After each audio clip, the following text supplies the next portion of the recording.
Pop the Chart live stream. And first and foremost, I am not a financial advisor, so you got to invest in the market at your own risk. But I will give you the most educated information I can give you so that you can make the most educated decisions in the market. Boom! Ladies and gentlemen, we're going to be covering everything from AMC to GameStop. Hey, we're going to talk a little bit about CIDM and what it did yesterday. We're going to talk about the big mover in the morning. That's right, GLG, TD Holdings. We've been watching that as well. We also got Savara, BlackBerry, Cost, HOFV, DLPN, CIDM, CSCW, WiseKey, HCMC, and you may even hear some dogs barking, and I'll tell you all about that here in a little bit. All right, and a whole lot more. Hit that like button, hit that subscribe button. Yo, we got crypto, ladies and gentlemen. We got Bitcoin, Ethereum, Litecoin, Doge, BNB, Hex, Shiba Inu. Yo, we got Cherix token, Fake token, Safe Moon, Off Cash, and a whole lot more.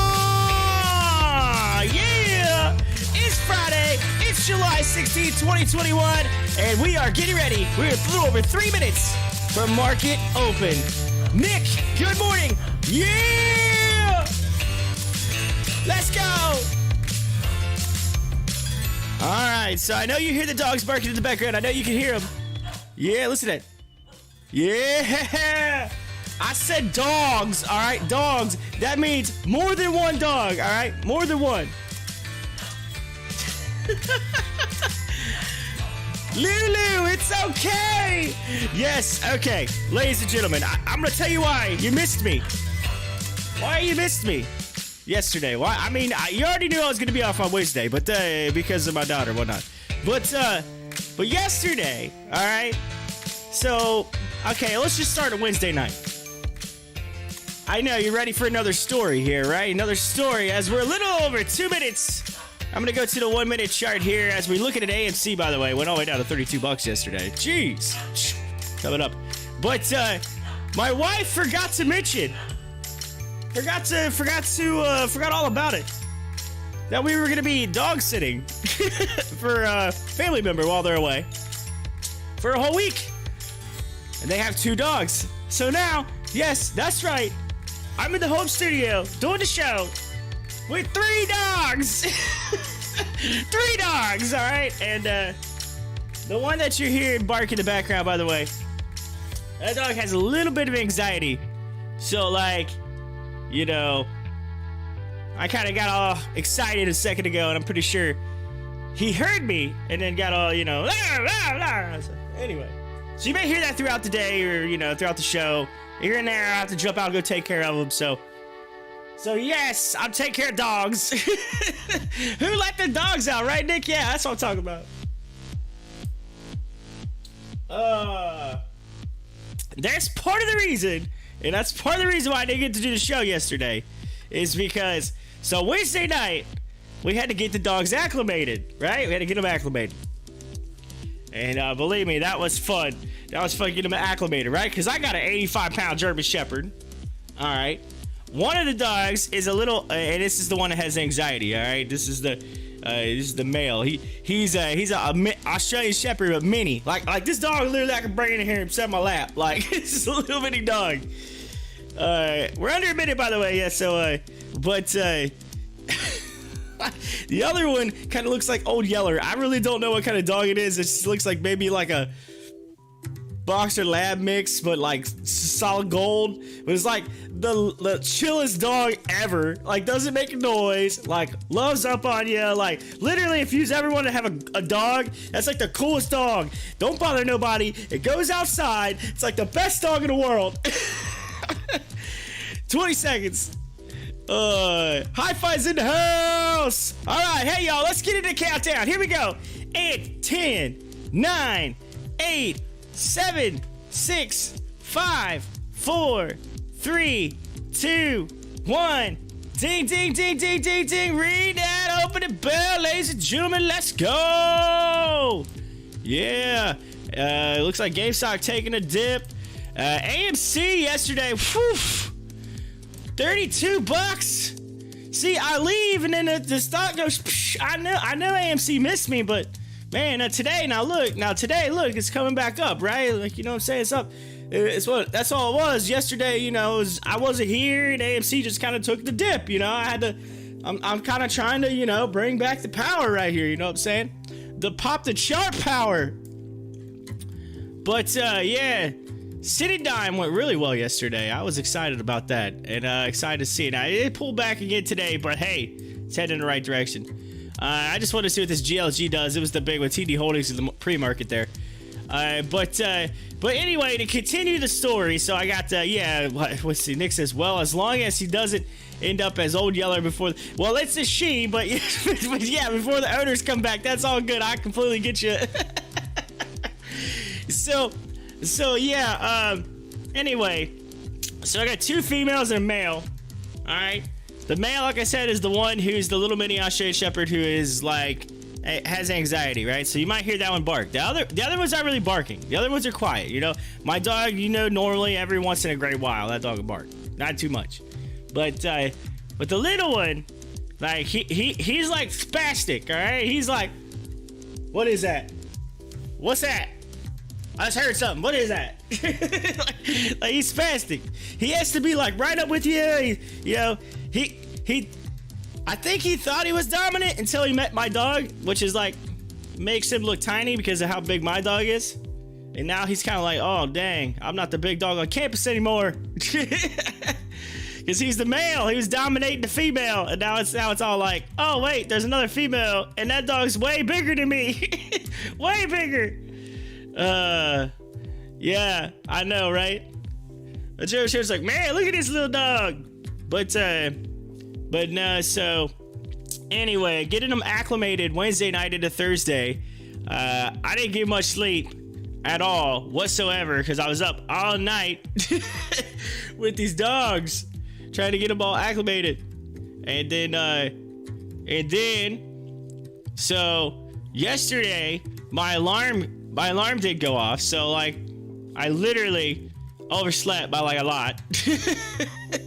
Overslept, then I had to take her to dogs again, and by the time I looked out I was like, you know what, there's no way I'm gonna be able to even get into the show today. Like the market was crap, so I was literally just like, you know what, it is what it is. I'm taking the day. So I went ahead, I got the dogs taken care of, but I accomplished something. I got my grass mowed. Holy smokes, it was a decent day. I mowed my grass, ladies and gentlemen. I've been trying to do that for 2 weeks. We got a day where it didn't rain.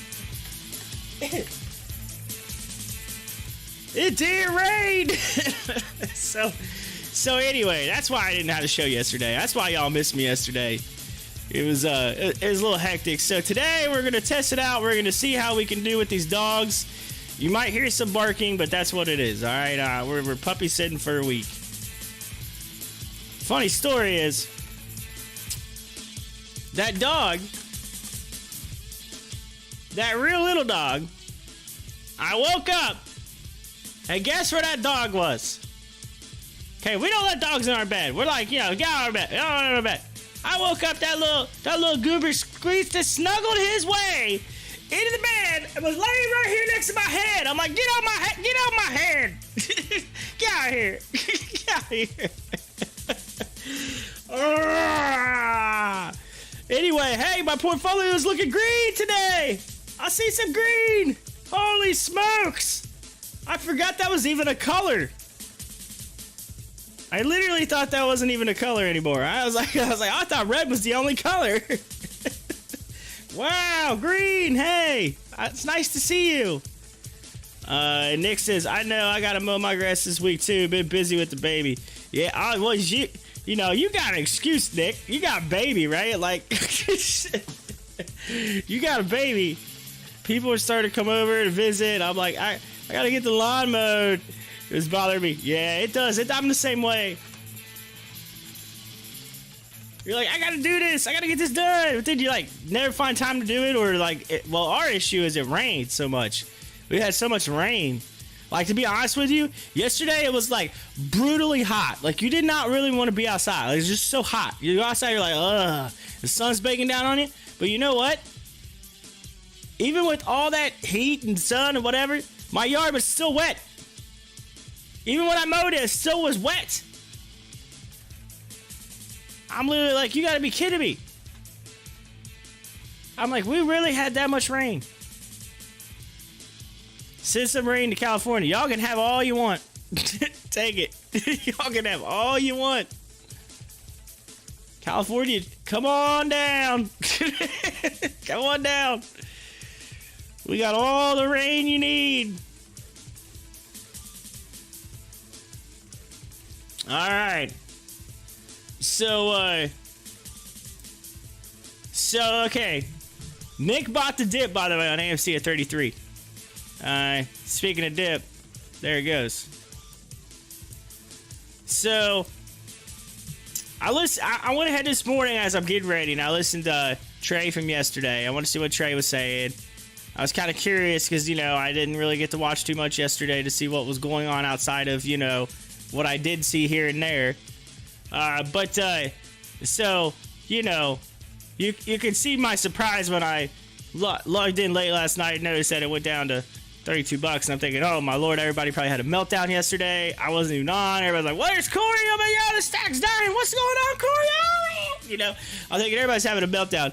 So, and then I noticed it's just a hard bounce, like bam, it just bounced right off, and I was like, man, it took a solid bounce. So I'm listening to Trey this morning, and he says, well, ladies and gentlemen, you know, we took a bounce, we went up, but don't think we won't come back down into there because, you know, it is a Friday, and you know what happens on Fridays. It's like, you know, they don't call it Friday for a reason, you know. So, they call it Friday for a reason. Anyway, let's go. So, we're looking down. And if you go to my day chart, which is where my, you can see that I actually have, hour chart. You see it better on I believe the hour chart. Yes. So you can see that it's fallen below, then it rode back up, and it's sitting right back on my line again. So, which we consider like a false break. But here's the thing. Who's to say it doesn't fall down again? All right, so we got to watch it. There is a channel here. See? This is what I really want to show you. There's a channel. And that channel ends at $20. $20. All right, y'all. So I'm saying, like, we need to keep it up there. Like, we need to keep it right above this thing. Just don't let it drop below there, because if it does, $20, here we come. All right. So we gotta do what we gotta do. All right, people. Whatever we gotta do to keep that thing up above that.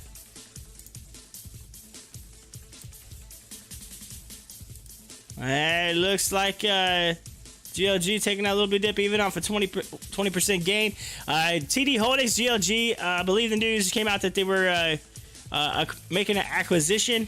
So that's the reason why they got the little bit of a pop this morning on a letter of intent for acquisition. So that was in the news this morning.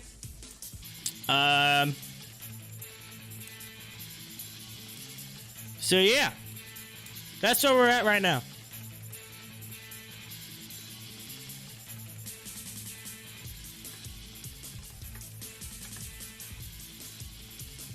CIDM, by the way. CIDM, which is what we talked about. This is the other thing I wanted to mention. That was in the news yesterday. All right, so CIDM shot up yesterday. And let me tell you why. All right? I've been talking about this company for a while. I've been saying how much I think this company is going to do really, really well in the near future, okay? Now, I get it. It's down 10% today, all right? Don't... Everybody's like, oh, down 11%, 10%. Oh, man, it's going down.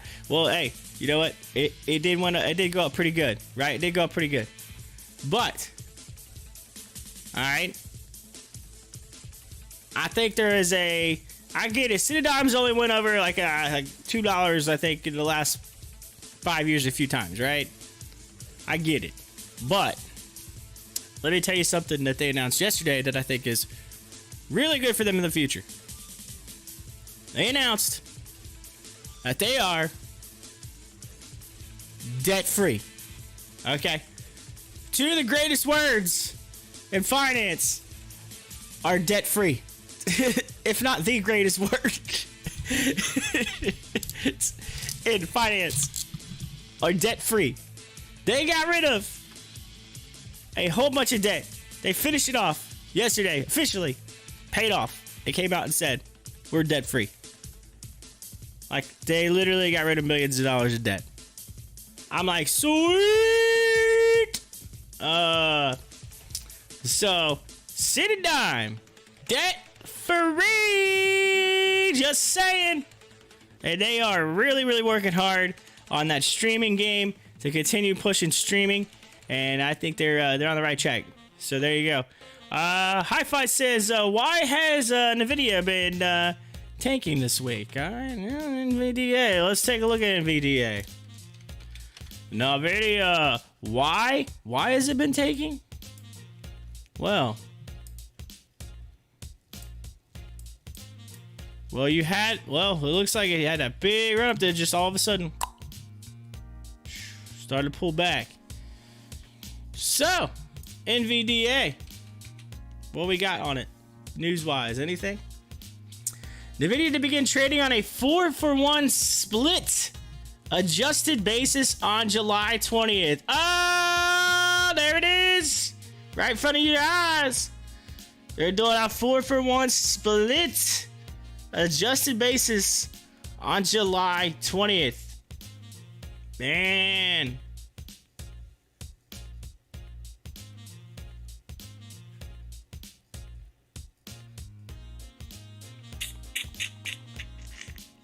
There you go. NVDA. 4-for-1. They got any more news on it? Nope. That's it. There you go. There's your answer. 4-for-1.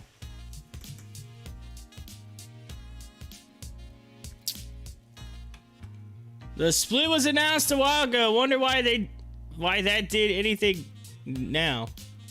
Well, I don't know. That said 8 a.m., so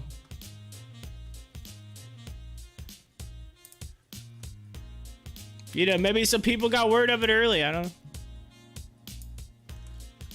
And then that, or there's more to the story.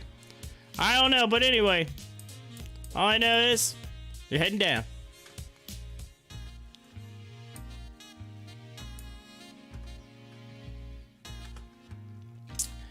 Stocks usually take a small dip after split, but yeah, why sell? You're getting more shares. I know, right? You're getting more shares.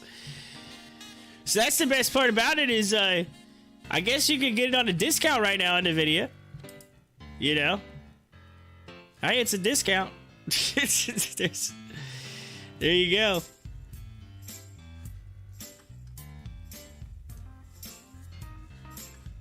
Maybe because people don't understand what splits what. They might be thinking, you know, oh, this split, oh, I'm a yeah, but they didn't read it because they don't understand it. Maybe they didn't, you know, and then they get confused. They're like, I'm out of here. And then they get out.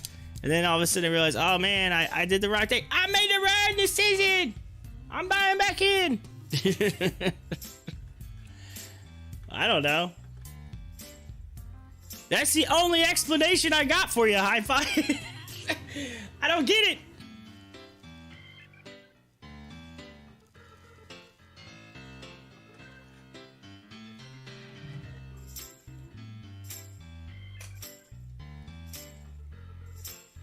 Hopefully, if you own a $700 stock, you know what a split is. Yeah, that's true, I guess. But then again, remember, people are selling fractional shares of those stocks. So don't, you know what I mean? Think about that a little bit.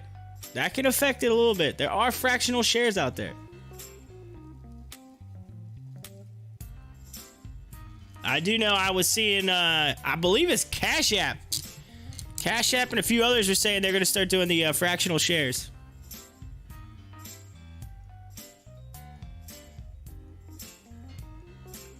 Yeah, there's a bunch of people that are literally on the board of starting to do fractional shares.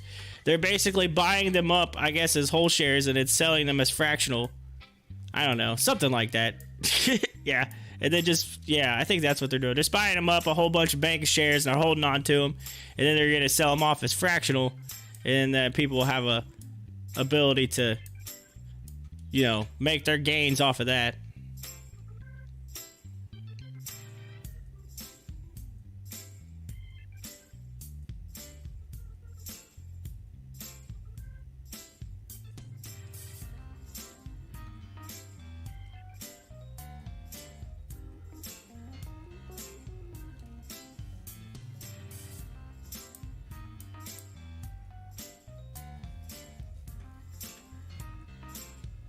Alright, so we got some green over here. Looks like Savara's up 1.9%. Cost up 0.36. HOFV's up 1.5. GLG's starting to move a little bit here. Let's see. YC's up 1%. Viacom's up a little bit. Coinbase up. That's about it. Everything else is kind of...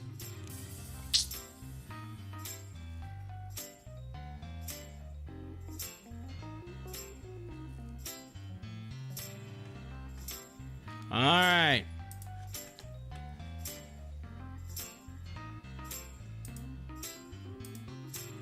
Draper says Bitcoin is stronger than fiat abroad. Serves as hedge for inflation in the U.S. Interviews with Tim Draper, industry leaders concerning Bitcoin's recent tribulations here. It says Bitcoin is not the only cryptocurrency, just the only one your relatives are likely to have heard of. However, the fate of Bitcoin can impact the price of altcoins everywhere and the cryptocurrency industry overall. In the past week, Bitcoin dropped around 32,000, less than half of its April high of 65,000. And though it has shown some signs of recovery, public sentiment seems to feel worried. Elizabeth Warren's comments to the SEC have exacerbated the regulatory fears, and the discussion about crypto has been active in government, with supporters and detractors sending mixed signals as to its regulatory future. Price movements and sheepish published sentiment have people worried about the future of this amazing bull run that has been ongoing since late 2020. Raising the question of whether laser eyes Bitcoin reaching 100,000 are realistic consideration in 2021 to 2022. Billionaire investor Tim Draper has been a longtime advocate for Bitcoin and cryptocurrency overall. Draper's other famous investments include Baidu, Hotmail, Skype, Tesla, SpaceX, AngelList, SolarCity, Ring, Twitter, DocuSign, Coinbase, Robinhood, Ancestry.com, Twitch, Cruise Automation, and Focus Media. So he has a proven track record of picking winning investments. Draper hasn't been shy in his predictions about Bitcoin. In 2018, when Bitcoin was trading for around $8,000, Draper predicted that Bitcoin would reach $250,000 by end of 2022 or early 2023. In order to fully appreciate the magnitude of Draper's prediction, understand it was seen by some as a hyperbolic claim at the time. But 3 years later, he stands by his prognostication. There you go. In a exclusive interview with Benzinga, Draper confirmed his prediction. It says, Tim Draper, are you standing by your predictions? How certain are you feeling, given the recent negative moments? Draper said, yes, I stand by my prediction. 250,000 per Bitcoin by the end of 2022 or 2023.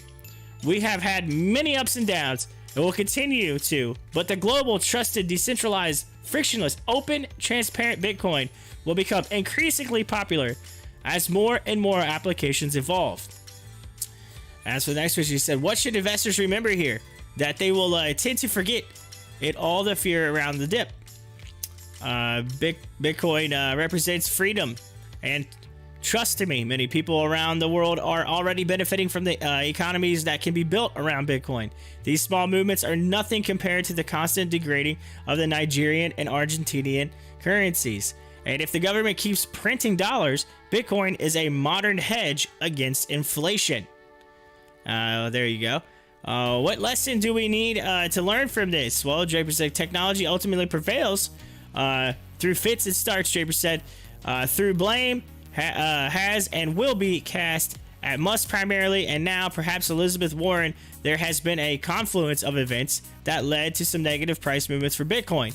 Blockchain startup Kyribo recently announced they surpassed $1 billion in transactions for their cryptocurrency, which adds an undo feature for transactions. On that note, and looking for the flashpoint that led to Bitcoin's recent ill fortune, we asked experts what recent events they would hit, Control Alt Z, and undo if they had the power. Few regrets in 2021. Adrian Pollard, co-founder of BitHoller, pointed out the energy consumption concerns of Bitcoin has an obstacle he would undo if possible. If we could undo a recent event in Bitcoin, it would be Elon Musk's energy comments, which were about how energy intensive the industry is, which was false information. This set back adoption of Bitcoin by larger companies as energy usage today is a sensitive issue. Luckily, I think this is a one step back, two steps forward kind of thing, and it will push for better insight and data into the real energy usage of Bitcoin, and will show that mining is in fact highly energy efficient, Pollard said. Ben Weiss, CEO of CoinFlip, pointed to the advancements of Bitcoin adoption outside the US as a point of inspiration with no regrets for 2021. This past year has been an incredible one for the advancement of crypto as a technology and currency. From what we've seen in El Salvador to institutional investors to adoption in some of America's largest cities, there has been a massive evolution in how crypto is perceived and used, Weiss said. Weiss also pointed out that what seems like bad news at the time has a way of working out for the betterment of the industry. For example, many people were upset over increased China regulation of Bitcoin mining, but this will actually help Bitcoin in the long run, as China had the most miners by far before regulations. Now these miners will be forced to operate elsewhere, distributing mining across more countries. In addition, the energy Chinese miners are use almost twice the amount of fossil fuels that North American miners use. China's strict regulations will also make Bitcoin mining cleaner, Weiss said. Marie Terboit, CMO at Gate.io concurred. No regrets, even for the events that arguably negatively impacted Bitcoin prices. The two biggest events that happened were Tesla refusing Bitcoin payments and China banning mining. I believe both of them will have a long-term positive effect on the Bitcoin ecosystem. The Tesla ban has forced us to think about the long-term sustainability of mining, while the China ban will help in decentralizing hash rate distribution. The fallout of Bitcoin's summer slump. Bitcoin's summer slump threatens to take some of the momentum away from other blockchain projects and altcoins by reducing buyer interest and trading volume. Its impact has already been made many projects, including Ethereum, Cardano, and Dogecoin. However, Weiss from CoinFlip sees this as a time of opportunity for altcoins. Volatility always breeds opportunity, as many individuals can profit from buying and selling at the right time. All altcoins generally follow Bitcoin for the most part, but we have seen a bit of divergence in Ethereum relative to Bitcoin. Altcoins have begun to gain in price relative to Bitcoin, Weiss said. I don't think instability is a bad thing. When we see the price dip, an opportunity is created for new investors who may not have wanted to get in at higher prices, Weiss said. Terbo of Gate.io sees the correlation, but sees a future moving toward decoupling Bitcoin and altcoins. As much as the shining star of crypto world has brought global attention to the blockchain and crypto projects, other projects will not thrive if kept solidly in Bitcoin's shadow. And I've been saying that myself.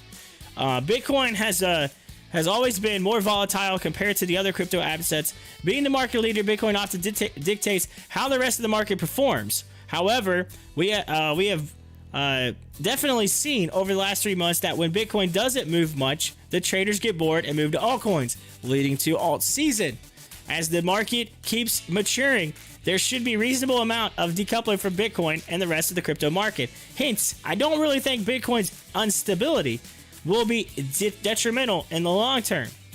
Teddyboat said. Of course, Scott Melker, the wolf of all streets, crypto trader and writer podcaster, challenges the premise completely that there is any instability to really worry about. Bitcoin price has been stable for over 8 weeks, trading in range between 41K and 30K on decreasing volume with minimal volatility. The notion that it is unstable is a result of over-analysis, paralysis, and not of reality. Until price breaks above or below this range, there's very little to discuss in terms of price action. The old Wall Street adage, sell in May and go away, seems to be appropriate, as traders are clearly watching the market from the sidelines. Oftentimes, it is the best to sit on your hands and wait than to obsessively watch a market that is doing nothing. There you go. In summary, it may be too optimistic to use this cross-section of investors and project leaders in blockchain as a positive indicator for Bitcoin, but it does show that the industry is in lockstep. That seems like potentially good news for the investor. Bitcoin is staked in the belief of the participants. The outpouring of interest in Bitcoin for mainstream finance and public at large, as well as the surprising notoriety of NFTs this year, have been major boosts for the blockchain world as a whole, bringing mainstream interest as a unsteady tide that helped raise at least many ships. But Bitcoin is just 13 years old after all, and all the enthusiasm and demand for a globally distributed cryptocurrency bring equally enthusiastic scrutiny. And as Scott Melker said, reactions can become, perhaps, unduly magnified. At any rate, it wouldn't be as dramatic a climb to 100,000 if there weren't a few setbacks in the journey. Bam. Nice long article, but with full of a lot of information that it feels like everybody kind of, again, they all got their own idea what they think is going to happen to Bitcoin and the cryptocurrency market. And by the way, look at GLG. It took off. Boom. All the way up to 127 there. Let's see. High at 132, actually. So, bam. But, yeah. Let's see here. Yeah, GLG under $1.97, sold it at $1.30, finally made a good trade. There you go, Carlos. Good job. Congratulations on the game. And so there you go. TD Holdings. But so that's my thing. So you got analysts that are saying, you know, this, even though there's a few setbacks, it's got a long-term potential. Really long-term potential to continue upward. And then you got, you know, Michael Burry over there, the guy who, you know, predicted the housing crash, whatever. He's out there saying, oh, yo, Bitcoin's gonna explode. It's gonna crash. It's gonna die. You're gonna get burnt. You're gonna get burnt. But then again, and this was sad, and it's so funny because I've heard other people talk about it. I believe, Matt, I think it was Matt Kors I listened to said the same thing on Bitcoin, which I believe it was cool. It was either Cools or Meet Kevin, one of the two. I'm trying to remember, but I was listening to him. One of the two said something about how it was, you know, in the channel and how it's just kind of like slowly getting tighter. And I think it's true because if you look at it, it's just like what he said. The dude said up in there was that Bitcoin has been saying in I think it was which one was it? It might have been Marie. Never mind. I don't know. But anyway, one of them said that it was right in the middle, and it's just been staying in that channel, which is true. If you look at it, Bitcoin's right in the channel. If I bring up Bitcoin, you can see what I'm talking about. 100%. It is literally hanging in the channel right there. And I've done like a couple different, you know, you can see right here, and then there, and then now. Let's hope this doesn't do the same thing that it did the last couple times, where it just kind of you know, like stair step here a little bit. But keep in mind, it is hanging here to here. It hasn't really broke above it, and it hasn't really broke below it. It's hanging right in that channel.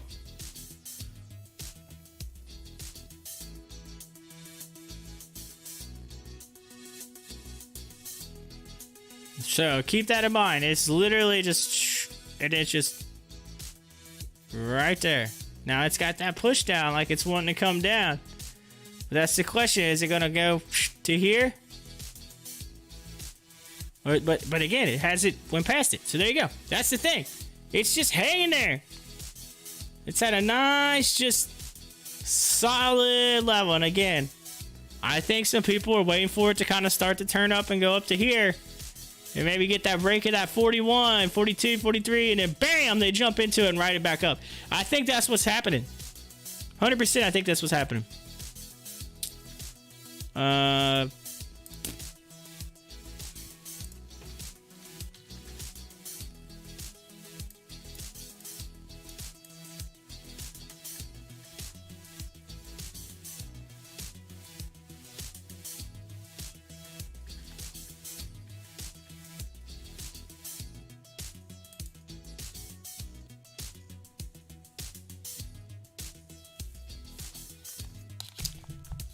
Yes, GLG pretty much the big mover today, and then AEHR is the number 2. It had a nice little pop right there.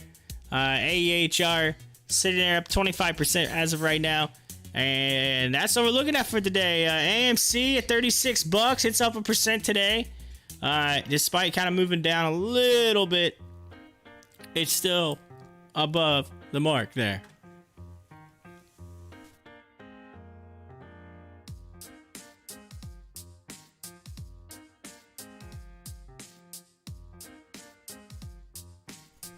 So I'm interested. I gotta know now, since we're talking about it with this Bitcoin and where it goes, like where it's going. What do y'all think? What do you think about Bitcoin? We got the people are saying there's a hedge against inflation, and people put their money there, hedge against it, and it's so there's I guess what are your thoughts on Bitcoin and its future? I mean, are y'all seeing that 100K, or are you seeing the 250K everybody's talking about? Are you seeing it like surpass and continue upward in the future? Like, what's the thoughts? Do you think it's gonna crash? Do you think it's gone? Do you think it's done? And the other thing is, again, I said this too, is when you see some of these other cryptocurrencies like starting to move down, they're all moving down at the same time Bitcoin's moving down. It's not helping them as a whole. So I think at the end of the day, you're going to start seeing some separation eventually of those two, like, like you said, people get bored. Bitcoin's going down, they're like bored. If it's staying flat or whatever, or if it's staying flat, they're literally just get bored. They're going to start flipping to other currencies. And they call that altcoin season.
Yo, Greg, what up?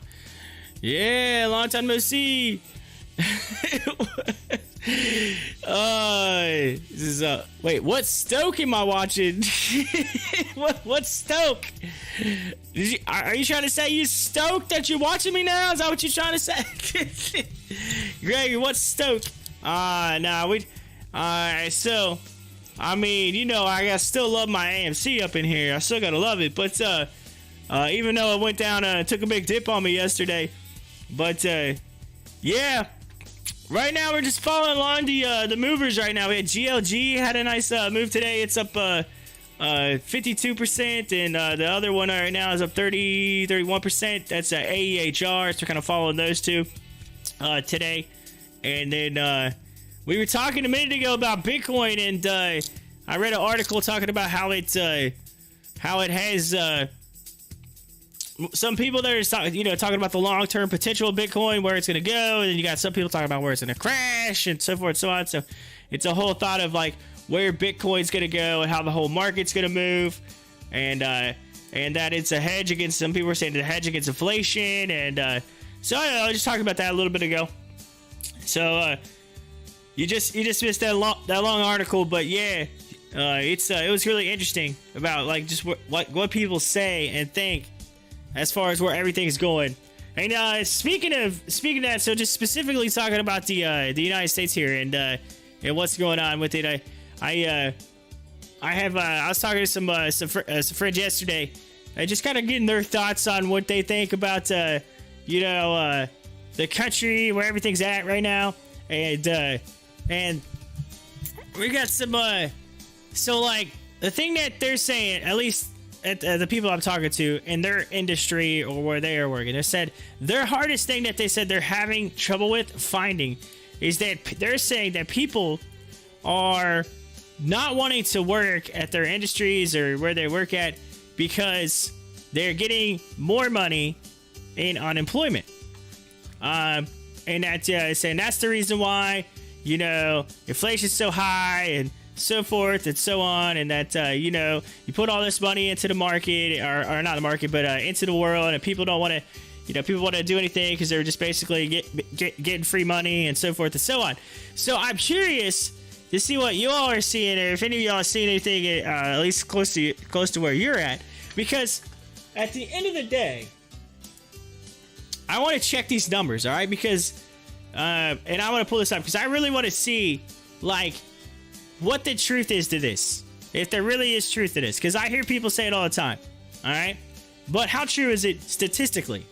Because my thing is, how many people are actually on unemployment versus how many people are in the United States? I know you have 300 something million, some odd million people in the US. So I say, how many? I'm gonna ask Google. Let's see. Actually, we'll just go. What is the unemployment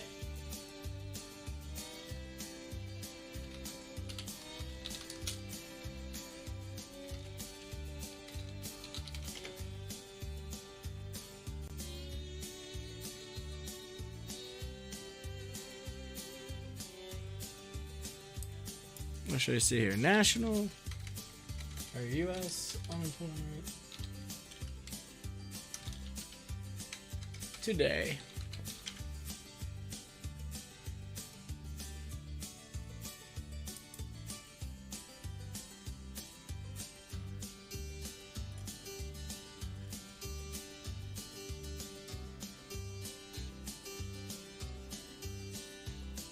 All right, so as of July 3rd, this article is about July 3rd. The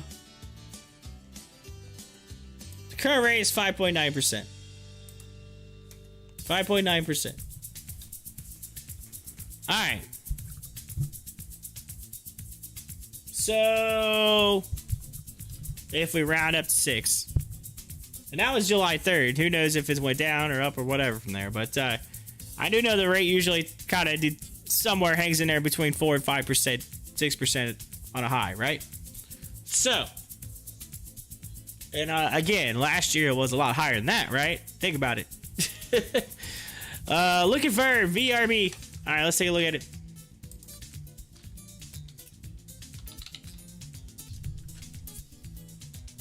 Verb down 9.73%. Starting to turn around though. It's got that kind of a little bit of a George W. kind of little odd one there, moving around.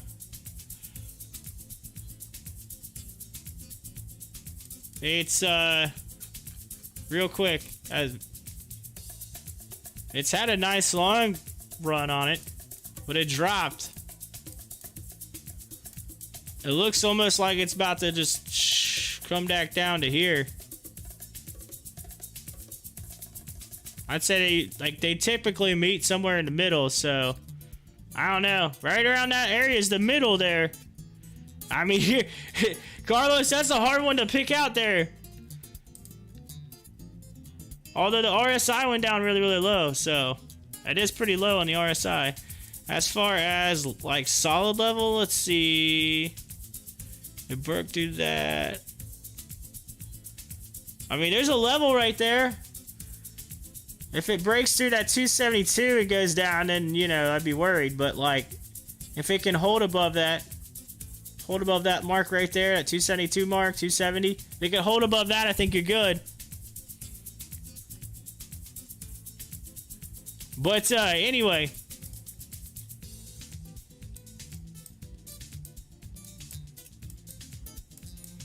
So, you know, basically,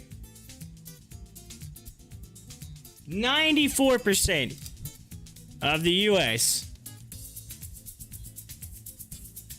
Well, you can't say 94%. Some people may not be signed up for unemployment, may not be working. So that's the other thing, is how many of those numbers are people that are not, you know, signed up for unemployment. Because here's the thing.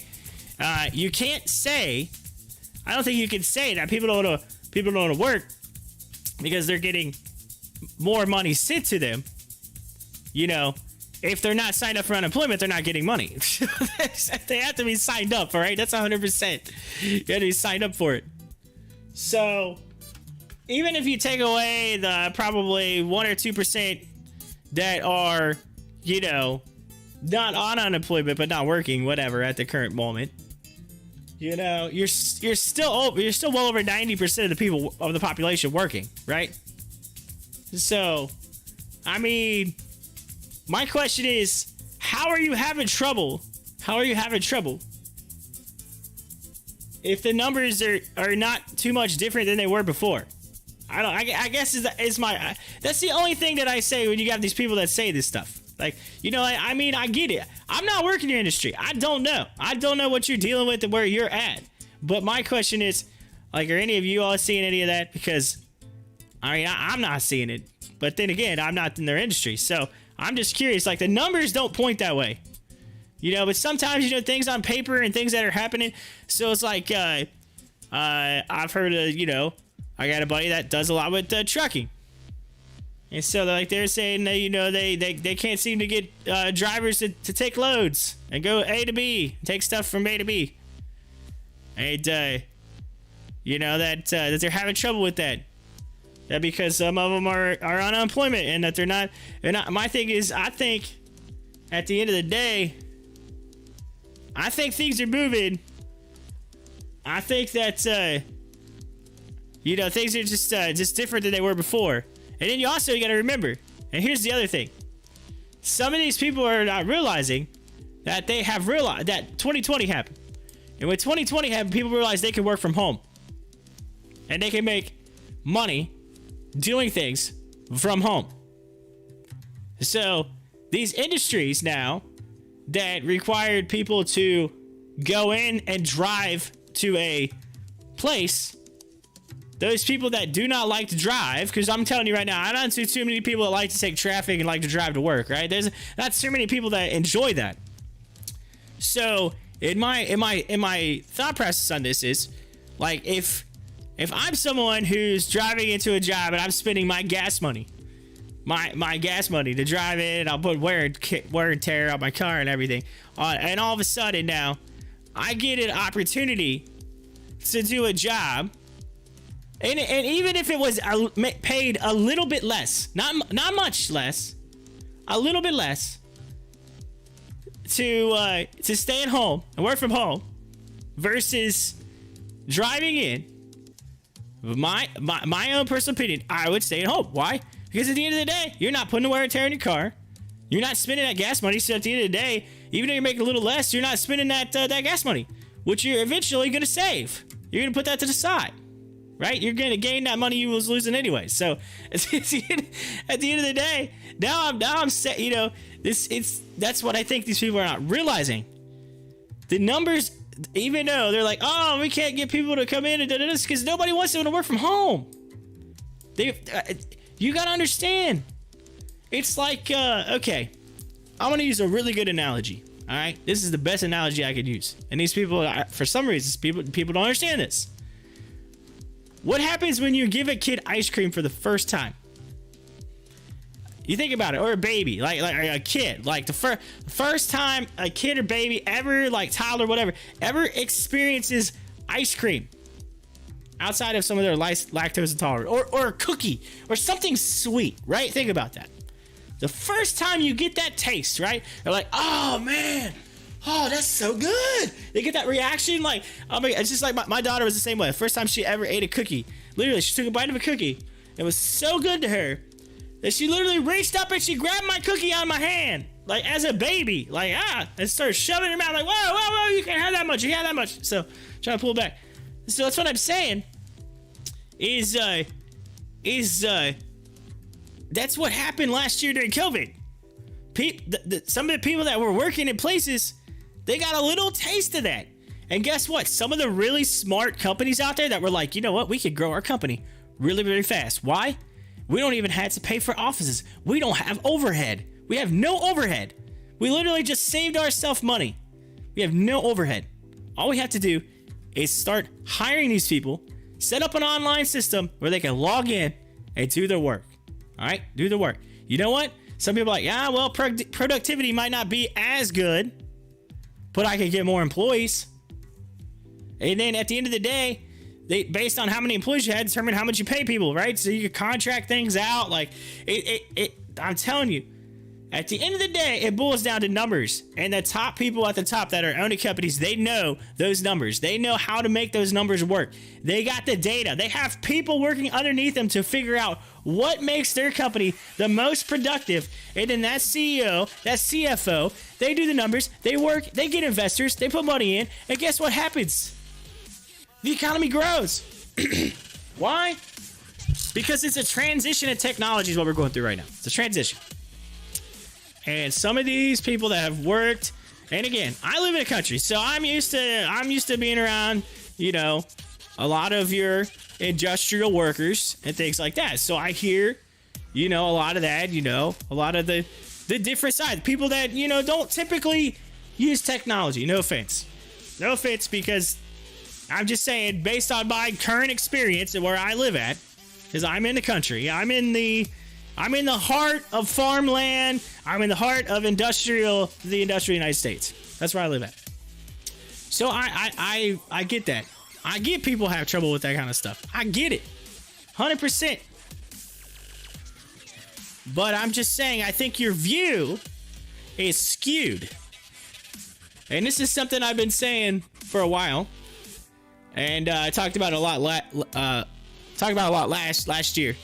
I've discussed this with my family too, I think I had some people that also agree with me on this, is that based on where you live, your view gets skewed a little bit. Because if you live in a country and you don't see technology, you don't go to cities, you don't see what people are doing in those places, you're never gonna know. So you're always gonna think from what you know. And sometimes your views get skewed based on where you live. And in return, that causes this. And then you get what happened last year politically in the United States, right? Think about it. And, you know, it's I said last year during the election, Before the election ever even happened, I had already predicted the numbers. I predicted it 100%, like literally a year in advance from the election. A year in advance. I didn't even, it didn't even matter which, it didn't even have to be Biden as a candidate for you know, the Democrats. Didn't even have to happen. Politically, I already had whoever, it didn't matter who it was, I already had the Democratic person picked to win. Why? Let me tell you why. Simple statistics. It's statistical data. All right? Statistics. Had nothing to do with the pandemic, had nothing to do with anything. Simple statistics. Even if the pandemic didn't happen, I think 100% you still would have had the same outcome. And let me tell you why. All right? Let me tell you why. There are more people that live in a city than there are in the country. Population, all right? And lines and party lines go hand in hand. If you look at the data and you go back and you can look at every election for the past probably 30 years. You go back and look at them. And I actually did this. I actually Excel spreadsheet this. If you don't believe me, I literally Excel spreadsheeted state by state, just curiosity. I did a little case study on election by numbers. And it's like anything. And it's the same thing goes with cell phones. All right. If you look at the country with Verizon, and like I'll use Verizon for example. Verizon does really well in the country. They're all good about coverage, you know, everywhere, but they are not the fastest. And you know, they're not the fastest. So they are all about, when you notice their advertising, they always advertise that we have coverage everywhere. AT&T is all about speeds and business. Where does business mostly take place? In the city. Why? Because AT&T, when they say we cover the most populated areas, you'll always talk about we cover more Americans. They don't say we cover the country. Americans. I used to work for AT&T, so I know what their strategy is. Their strategy is to put it in where the population is. They don't focus on the country because they don't really need to spend the money out in the middle of nowhere to cover 8 people, right? They don't care about that. They want to cover the majority of people because they want to make money from the majority of people. So they focus on the population. All right? Guess where the population is? I can tell you by cell phone towers that it's in the major cities. So I can tell when they started putting out signs out in the kind of country where I live at. I swear I didn't see a Biden sign until 2 weeks prior to the election. 2 weeks I saw the first Biden sign. And then I actually finally got a opportunity to drive because with COVID we were kind of all stuck out here or whatever. But I finally drove into the city. I had to go get something, whatever. I don't know. I forget what I had to get, but drove into the city. And I literally see, like, because out here where I live at, it's just Trump everywhere. Trump signs everywhere. I mean, everywhere you look, there's a Trump sign. And then I was literally like, okay. I was like, well, signage is telling me there's not too much being put out here. But then I go and I drive in the city. I couldn't find hardly 1 or 2 Trump signs. Everything was Biden everywhere. So, I mean, there was a big cutoff. It was like a transition going from, you know, country to city where it was just like all Trump. And then all of a sudden the Trump signs just dissipated and it became all Biden. And so that's what I'm saying. It was like, there is a correlation to where you live at, so where your views are and where you align. Okay? And we talk about how our country is divided. And I'm telling you, it's not divided in the fact that of what's all the heat stuff that everybody's talking about. It's divided in the fact of 100% where you live at. That's the division. The division is where you live. I'm telling you. Look at it. You go back and you look at the elections. Trump won in rural areas. Biden won in the city. Where is the majority of the population but in the city?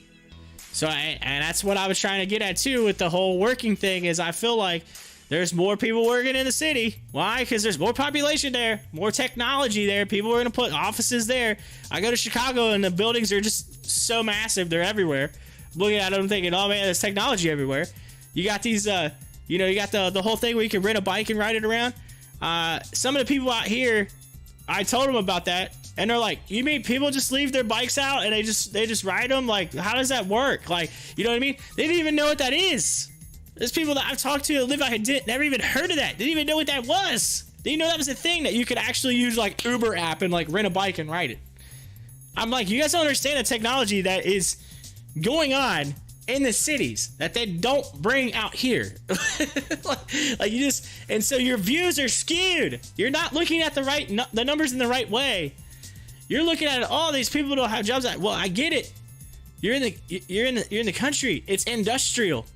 Industrial people are having trouble right now. Why? Because everything's flipping to technology. It's a transition. I've been saying this for 5 to 6 years. This was going to happen. Take the pandemic out of it, I think we're still in the same boat. Maybe not as fast. I think we pushed it a little quicker because of the pandemic. I think the pandemic was like, hey, like there was a fence and everybody was slowly starting to get to the fence, and the pandemic was like, hey, let's jump the fence. I think that's what happened. I'm curious. I don't know. I'm not getting too much out of the live chat here. I'm just curious to see if any of y'all are thinking the same way. As AMC, by the way, up to $37 now. So getting back up to that line right there. Looking nice. Getting a good movement upward. And as we get, ladies and gentlemen, the mid-morning market update. Let's go. Following the market opening Friday, the Dow traded down 0.41% to 34,844. While the Nasdaq fell 0.30% to 14,499. The S&P also fell, dropping 0.30% to 4,346. As for leading and lagging sectors, utility shares rose by 0.6% on Friday. Meanwhile, top gainers in the sector included Middlesex Water Company, which is MSCX, up 2%, and Unitil, that's right, UTL, up 2%. And trading on Friday, energy shares fell 1.5%. As for top headline, Kansas City Southern, KSU, reported weaker than expected earnings for its second quarter on Friday. Morgan Stanley reported quarterly adjusted earnings of $2.06 per share, missing the analyst estimate of $2.19 per share. The company's revenue came in at $749.5 million versus the expectations of $750.77. As for equities trading up, Newegg Commerce, that's right, NEGG share shot up 32% to $34.50. We also had AEHR and EVK moving up. As for equities trading down, we had, let's see here, FGN, AACG, and YVR. In commodities news, oil traded up 0.1% to $71,069, while gold traded down 0.5% to $1,819. Silver traded down 0.9% on Friday to $26.16, while copper fell 0.1% to $4.31. And ladies and gentlemen, that is the mid-morning. I'm already getting ahead of myself here. Mid-morning market update right here on Pop the Chart.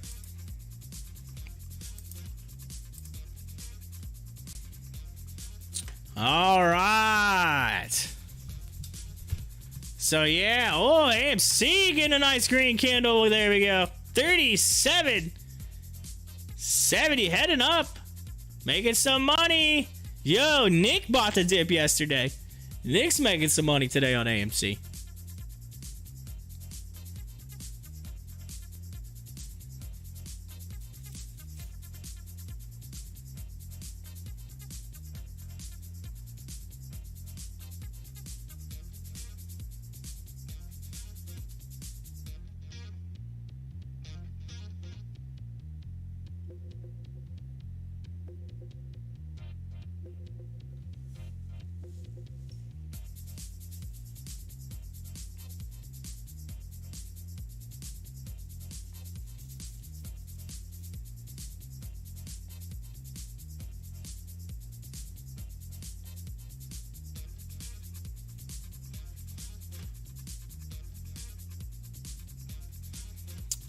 right, Disney cites business-friendly climate in moving 2,000 California jobs to Florida. Ooh, Disney moving to Florida. Here we go. It says the Walt Disney Company is relocating more than 2,000 jobs from California to Florida, praising the Sunshine State's business-friendly climate as an environment to support our expanding business. What happened? According to the internal staff letter obtained by Deadline, the California jobs being shifted across the country involve employees in the Parks, Experiences, and Products Division who are not fully dedicated to the Disneyland Resort. Josh D'Amaro, Disney's PEPD chairman, said the job shift had been in the planning stages since 2019 and will involve a new facility located near Orlando International Airport, approximately 20 miles east of the Walt Disney World Resort. This new project will create a dynamic environment to support our expanding business, a brand new regional campus which will be built in the vibrant Lake Nona community of Orlando, Florida. DeMario wrote in his staff letter. In addition to Florida's business-friendly climate, the new regional campus gives us the opportunity to consolidate our teams and be more collaborative and impactful, both from a creative and operational standpoint. Why it matters, DeMario added that the new Florida facility will be the workplace for more than 2,000 cast, Imagineers, and employees, driving further collaboration and creativity and allowing us to better integrate our business and functional teams. The move is expected to happen in 18 months. The move is expected in 18 months to complete, and the company will offer assistance to its employees that agree to change their residence to Florida. Disney's decision marks the latest example of California-based companies relocating portions of their operations out of state. This has been a key factor in the recall election of California Governor Gavin Newsom, who is belatedly acknowledging the problem. According to the San Francisco Business Times, Newsom told the attendees at a Bay Area Council's recent 2021 Pacific Summit that the state needs to fight harder to keep its corporate residents. We need to step up our game. Time to be more, he said, time to be more damn competitive, Newsom said, adding it was a time for us to start dusting off, get our groove back, and start focusing on what makes California such a special place and why the California dream is still alive and well. All right, Joey! Yo, yo, yo, yo, yo! I'm back! Yeah, I'm back too. Hope this isn't a false breakout with AMC. That $31 bottom yesterday morning had me holding my breath. Yeah. Yeah, it's yeah, I think you're doing all right now. I think it's just a big hard bounce. It's coming back up above that line, and I think we're gonna. It's you know, people took and bought the dip. I mean, Nick bought the dip yesterday. Nick got in at 33. Solid. So I think this is just getting. I think it was a false break downward, and then it's just getting back upward and moving back into that channel. You know, I think that's what it was. It just went down at GW and coming back up today, but I think it's trying to hang in that channel.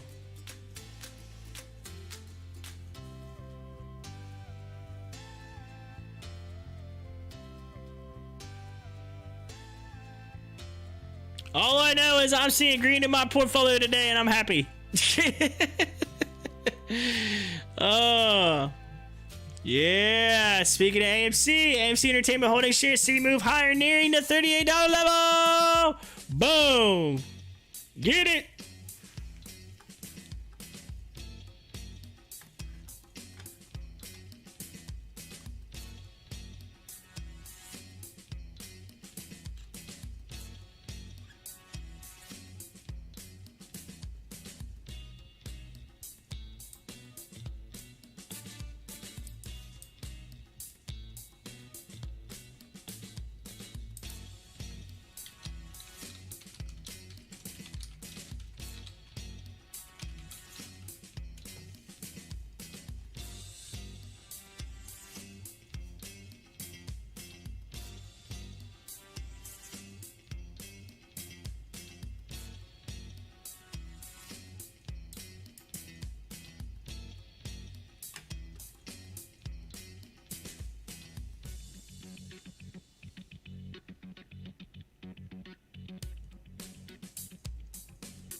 Joey says, I'm starting to see a little news, HOFV trickling here and there. When were we hoping for the news on Ohio betting? Didn't we say July? Okay, so the Ohio betting, I believe, passed, but not like I think one section, and they still had to do the other. Let me see.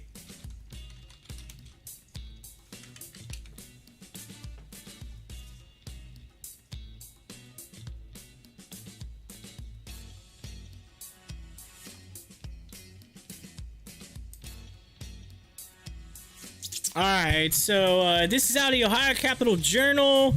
It says more efforts to this fall to legalize sports betting in Ohio. A good bet. Ohioans will have to hold off from planning their next Buckeyes, Bengals, Browns parlay, but perhaps for not too much longer. Ohio lawmakers did not finalize a proposal on legal sports gambling before departing the State House for a summer break. But it's sure bet that they will take a close look at the issue upon returning to work in September. Sports betting is a big priority, Ohio House Speaker Bob Coop said in late June as his chamber wrapped up its final pre-break session. We would like to get that done. The Ohio Senate took the lead on the sports betting issue, with lawmakers meeting a number of times to hear from industry professionals before introducing a proposal in May.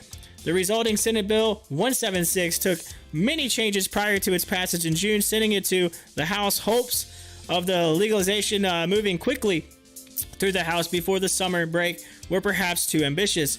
Coop has said that with budget talks dominating the June schedule, members needed more time to study a plan that State House researchers say will lead to billions of dollars wagered each year once it's in place. Still, to be determined is the central question to any potential sports betting program. Where should Ohioans be able to place a bet? Lawmakers must decide how many sports books will be available, which entities are eligible to receive them.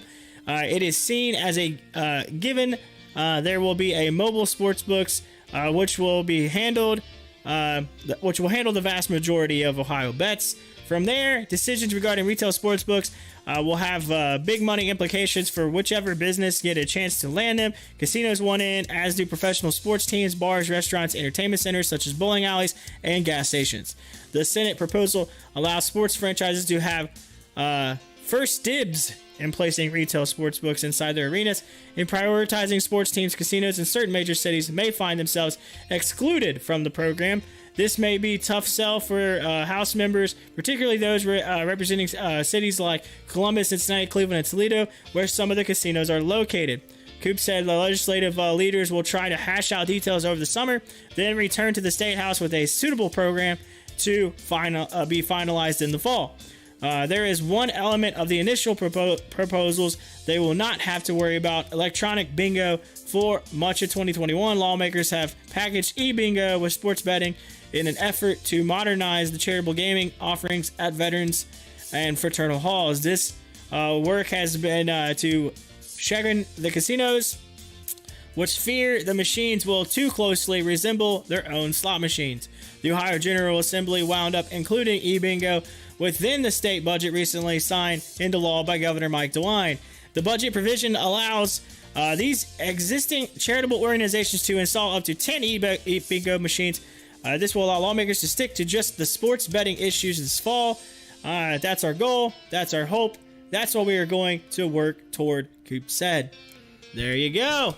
So, basically, they're on break right now. It's summer. They're on summer break. Yeah. Summer. And they'll be coming back in September. Back to school. Time to make sports betting cool. That's what's gonna happen. Yeah.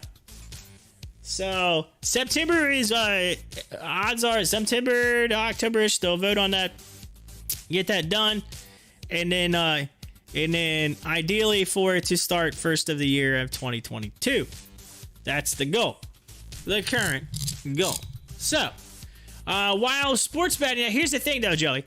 While sports betting is something, it's time to prove to dad that I'm not a fool. I love that movie. Love that movie. Love that movie. But anyway. So, while sports betting is a key for HOFV, it is not the overall thing that makes HOFV what it is. It is just something that could help them. Because remember, they just announced that they partnered with esports team to offer esports stuff. So that's huge. So they are going to continue. And I think here next month, you might see a little pop once they start doing because the Hall of Fame game's coming up. So, you know, football, training camps, NFL, we'll be doing the Hall of Fame game. You know, you got the Cowboys Steelers playing up there. So they're going to be in the news, right? They're going to be talked about. And so people are going to hear about them. So I think you might see some, you know, once we get mid-August, you might see some pop-up on that, on HOFV. Let me pull GameStop down. It's falling off the screen there. There we go. Fix it there. Let's see here. Trollmaster's in here. What up? DRV, you could have got out the other day or the day before that looking like some kind of guy or something with the story for the grandkids to boot about how you were sly as a fox and beat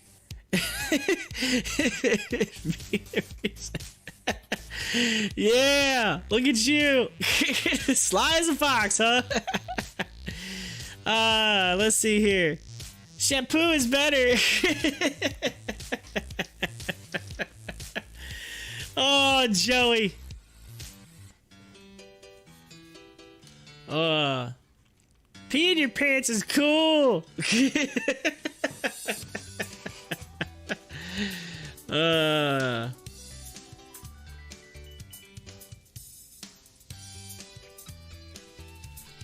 Let's see here. Buy later acquisition shares open for trade. $9.90. IPO priced at $10. So there you go. Oh, B of A Securities maintains buy on Lithium Motors, raises the price target to $467. B of A saying LAD $467, currently at $350. So B of A floating a pretty high price target on them.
Alright, says, sir, could I trouble you for a glass of warm milk? It helps me go to sleep. Happy we wore those tapes. Yeah, we are getting old. Out. We wore those tapes out. Yeah, that's right. We wore those tapes out. He said tapes. Well, yeah, I got you. Oh, man. It's on my eye. He's like, yeah, it's got an eyeball. It's got your cornea. Ah, man. Anyway. Oh, so we're almost into... We're getting close to 11 a.m. And so we got a little over an hour left of the morning time. And then we'll be getting ready. So I'll be taking a lunch break to take care of all the dogs that I'm in my house right now. I don't know if you heard that yet, Joey, or if you were in for that. I think you missed. I think you, Carlos, and Greg might have missed that. The reason why I was out like the other day was because I had my daughter. But then yesterday I had to miss because Wednesday night my wife remembered. She like got a message from her family like, "Hey, we're on our way. Bring the dogs over." She's like, "Oh man," she told me late. She's like, "I might have forgot all about this," and then she goes, "But we're dog sitting for the next week." I forgot I told family that we would while they're out of town. I'm thinking, oh man. So I've literally got 3 dogs I'm taking care of right now. So you might hear, and again, this morning, you definitely, if you go back to the beginning of the show, you'll hear the dog barking right at the start. But they've been pretty quiet, so just probably just relaxing, chilling, whatever. But so I have to take care of the dogs here and there. So you might hear them bark, whatever. But I got my dog and two other dogs here. My house is dog crazy. There's dogs everywhere. It's funny. I let them out yesterday, and my neighbor seen them. She's like, "Holy smokes! You decided to get 2 more dogs?" I'm like, no, they're not mine. They're not mine.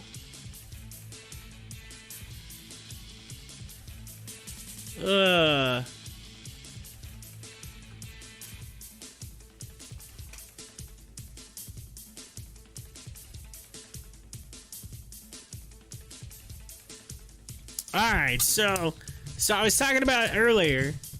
Those of you may have heard, I was talking about the unemployment rate. And I was talking about a little thing that I mentioned with one of my friends. We were discussing just the overall the issues that they were seeing in their job, in their industry and whatnot with jobs and whatnot. So, and I really want to see the statistical data here. I really want to see if what they're saying is true. And if what I believe is actually happening is true. So, I think personally, because they were saying that with some of the industries right now, that they can't seem to get people to work because their reasoning behind why they can't get people to work at their industry or their job or where they work at is that more people are wanting to... That the people are getting paid unemployment, and that unemployment is higher than what they're making, so they want to stay home. So I really want to see how true this is. All right, so here we go. I'm on the U.S. Bureau of Labor and Statistics. All right, so this is the actual government, United States government, the government website, bls.gov, that gives you all of the data month by month. All right, all of the public data, anything that you need to know as far as labor statistics, it's on here. Okay, so the unemployment rate in January was 6.3, February 6.2, March 6.0, April 6.1, May 5.8, June 5.9. Okay, so it's decreased a little bit since then. It's at it's on a really slow decreasing level. I get it. Is it higher than probably what it was pre-pandemic? Yes, right? So you still have people that are, but it's transitioning. It's getting lower. You're seeing a decrease on it. Like if you look at a graph, you can actually see a slight decrease. But then you look at it prior, so that's 6.3. So if I go back and I was looking at it to you look at it for 2020 during pandemic, it's like insane, right? It's you're talking 20%. You know what I mean? Like literally, like almost a quarter of the United States is unemployed. Like last year. So I mean, I think the average is like 4%, right? Over time, 4 to 5%. So, I mean, you went from everybody being out of job to like basically maybe slightly more than what you're normally used to having. And at the end of the day, it's like 9 to 10 million people out of 300 million, right? So while yes, it's still a lot, like 9 million people is a lot of people, but I'm saying the grand scheme of things, we're kind of back to where we were at. So the numbers are not justifying, I think, the statement that is being made of people saying, well, it's because people are getting paid more money. No, the numbers do not support that whatsoever. I think what's happening, in my opinion, all right, based off data, is that the industrial jobs, people left those jobs last year. For the most part, most of them were unemployed. They were literally like, see you later.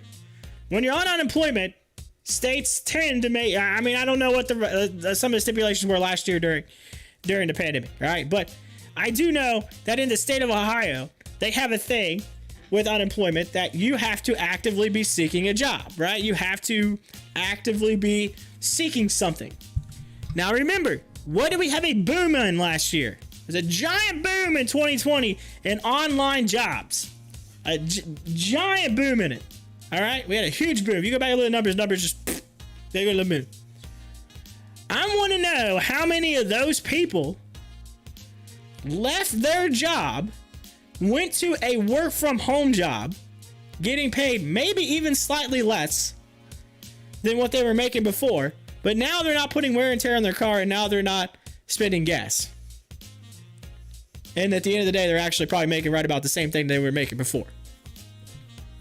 I want to know that number. That's the number I want to know. I want to know what the job change is from industrial to technical, because I feel like that the people that I am discussing, that I'm hearing this from, are ones that are in an industrial, we're in an industrial related job, or you know, some type of, you know, drive to work job, that are now working from home. Therefore, they're having trouble getting to people, because here's the deal. I'm not going to go drive into that job. I can make just as much sitting in my house. There's no point. What's the point? You know, I'm saving myself fuel. I'm saving myself that. Like, that's what I'm saying. And I think, and I've been saying this for years, that there was going to be a giant transition to the technical jobs, and that industrial jobs are going to end up suffering really badly. And then the ones who are in those positions are like talking about how terrible everything is. Oh, it's so terrible. It's so bad. It's not bad. You're just not changing. You know what I mean? It's called embrace change. If you sit back and you wait, you're going to be left behind. And that's what I'm trying to get at. That's why I want to see these numbers, because I don't think they support the statement that I'm hearing from people that I know. I don't think it supports it. The data does not point to that. So let's see. I don't know. I'm going to try to find it. There's got to be some sort of like data on here for job change. But that's not going to give me like everything, because job change is not going to, like, I would love to see like a separated, like how many people left industrial jobs for technical jobs. That's really what I want to find. That's where it lies.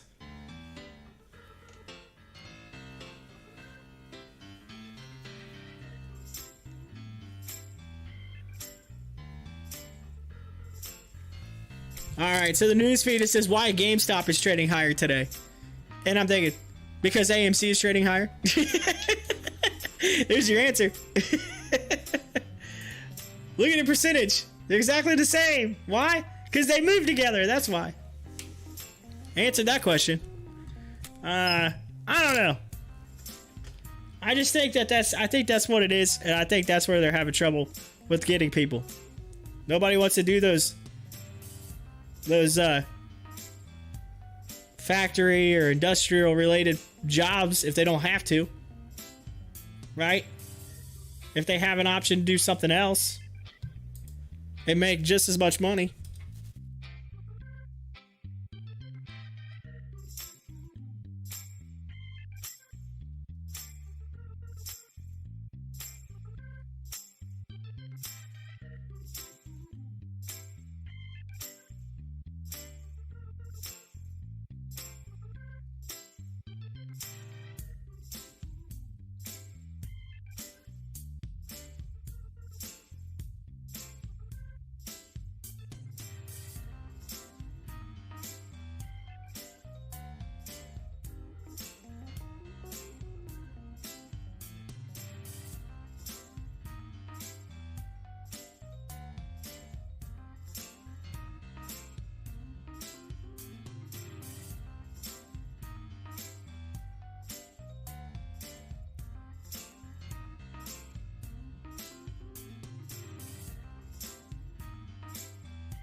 All right, so here's a statistic. All right, listen to this.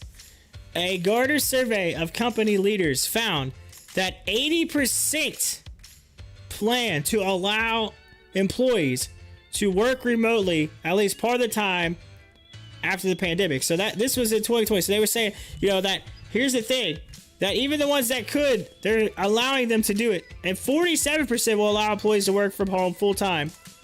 So that's actual the employees.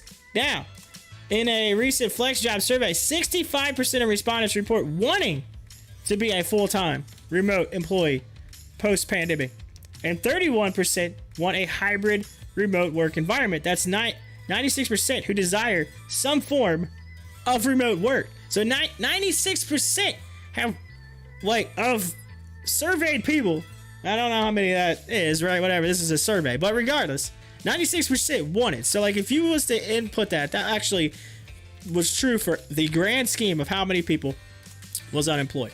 So I'm gonna say, because I think it was like, well, here we go. I have a, so in July of 2020 there was, so that's 9 million, 16 million, is that what it said? 16 million that were unemployed, I believe, right? Hold on, 9.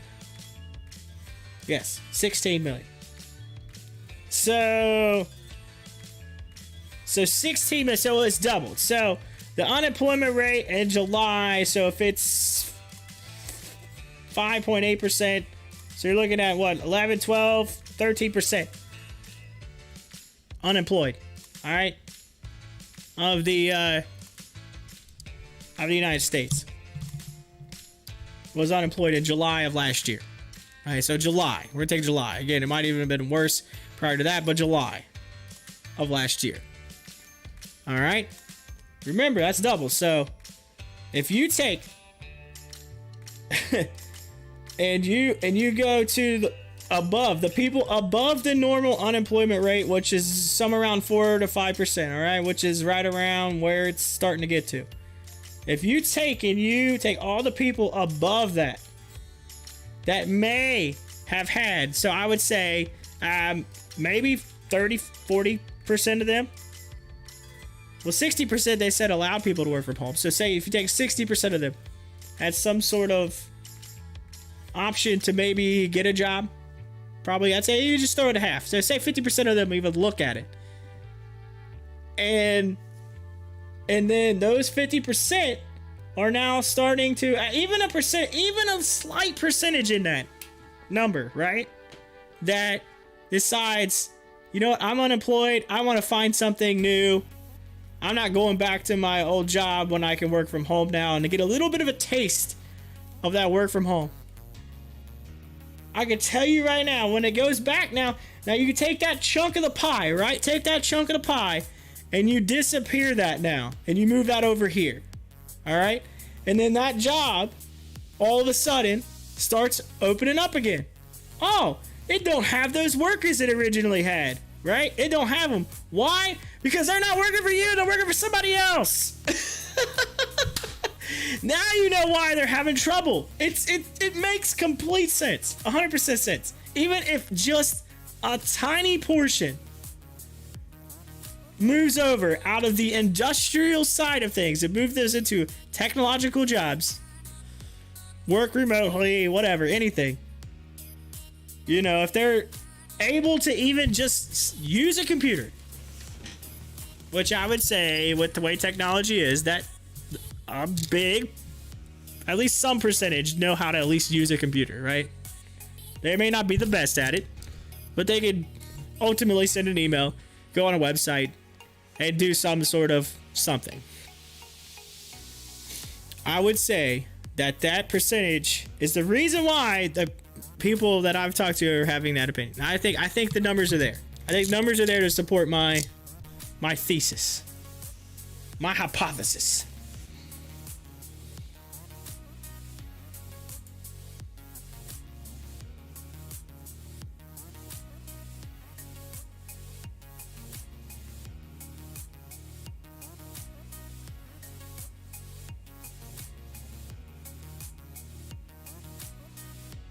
Because if you think about it, you would say, some people would say, well, what about the stragglers that are left over from that percentage, right? What about the stragglers? Well, majority of them are going to go back to their original jobs, right? They're unemployed. Doesn't mean that they're unemployed. They're like not losing their job. They could be unemployed for like a temporary, like you're unemployed until we open back up and then you come back and you work for us again, right?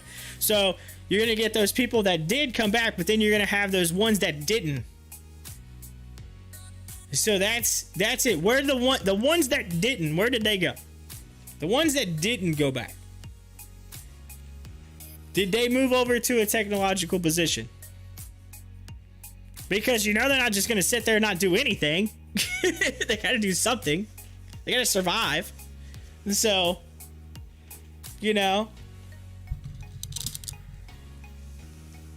because right now the unemployment rate is only what, a few percent, like a percent higher at the end of the day than what it was pre-pandemic.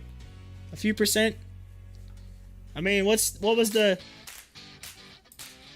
wonder if it'll let me go back on BLS. Back data. Here we go, back data. Oh, perfect. Here we go. I can look at the back data. 2019. Or let's see, March. So March, it was 4.4. So 3.5 in February, 3.5 in January, 3.9 December, 3.8. So it's, yes. So as of right now, so if you go by December, so if you say the end of 2019, 3.6%. All right. We are 2.3% higher right now than we were in basically December of 2019. And then if you go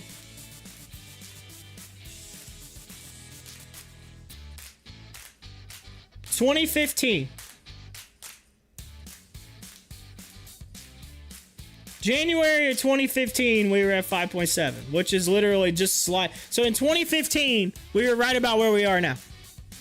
2015, And in 2014, September of 2014, we were where we're at now. Yeah, September, October, November, December. So the end of 2014, we were right where we're at right now. And it looks like we're decreasing down. So here's the deal. If we continue to do what we're doing right now and continue heading the way we're heading, ideally, we will be back in 1, 2, 3, 4, about 4 to 5 years, we'll be back to where we were. So, and that's just taking on just a gradual transition, right? A gradual transition. But we're still not where we were in April. But 2020, we were at 14.8. May, 13.3. June of last year, 11.1. July, 10.2. August, 8.4. And then September, 7.8. October, 6.9. November, 6.7. December, 6.7. So it's just slowly decreased, right? And it's just getting better and better and better and better, right? That's it. It was a giant spike, and then now it's coming back down. And it's getting better.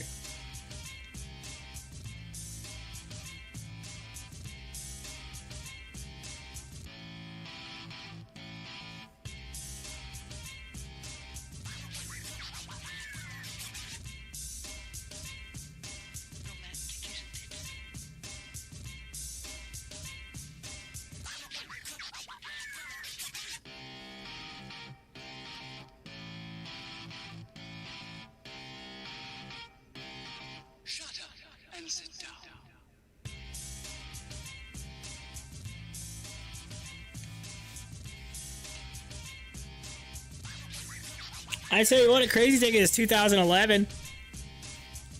In January, February, March, April, May, June, July, August, September. So basically, January through September of 2011, we were at above 9% on unemployment. I mean, so there you go. We're not as bad as people think we are. I don't understand it.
All right, so here's a really good way to look at it with color, right?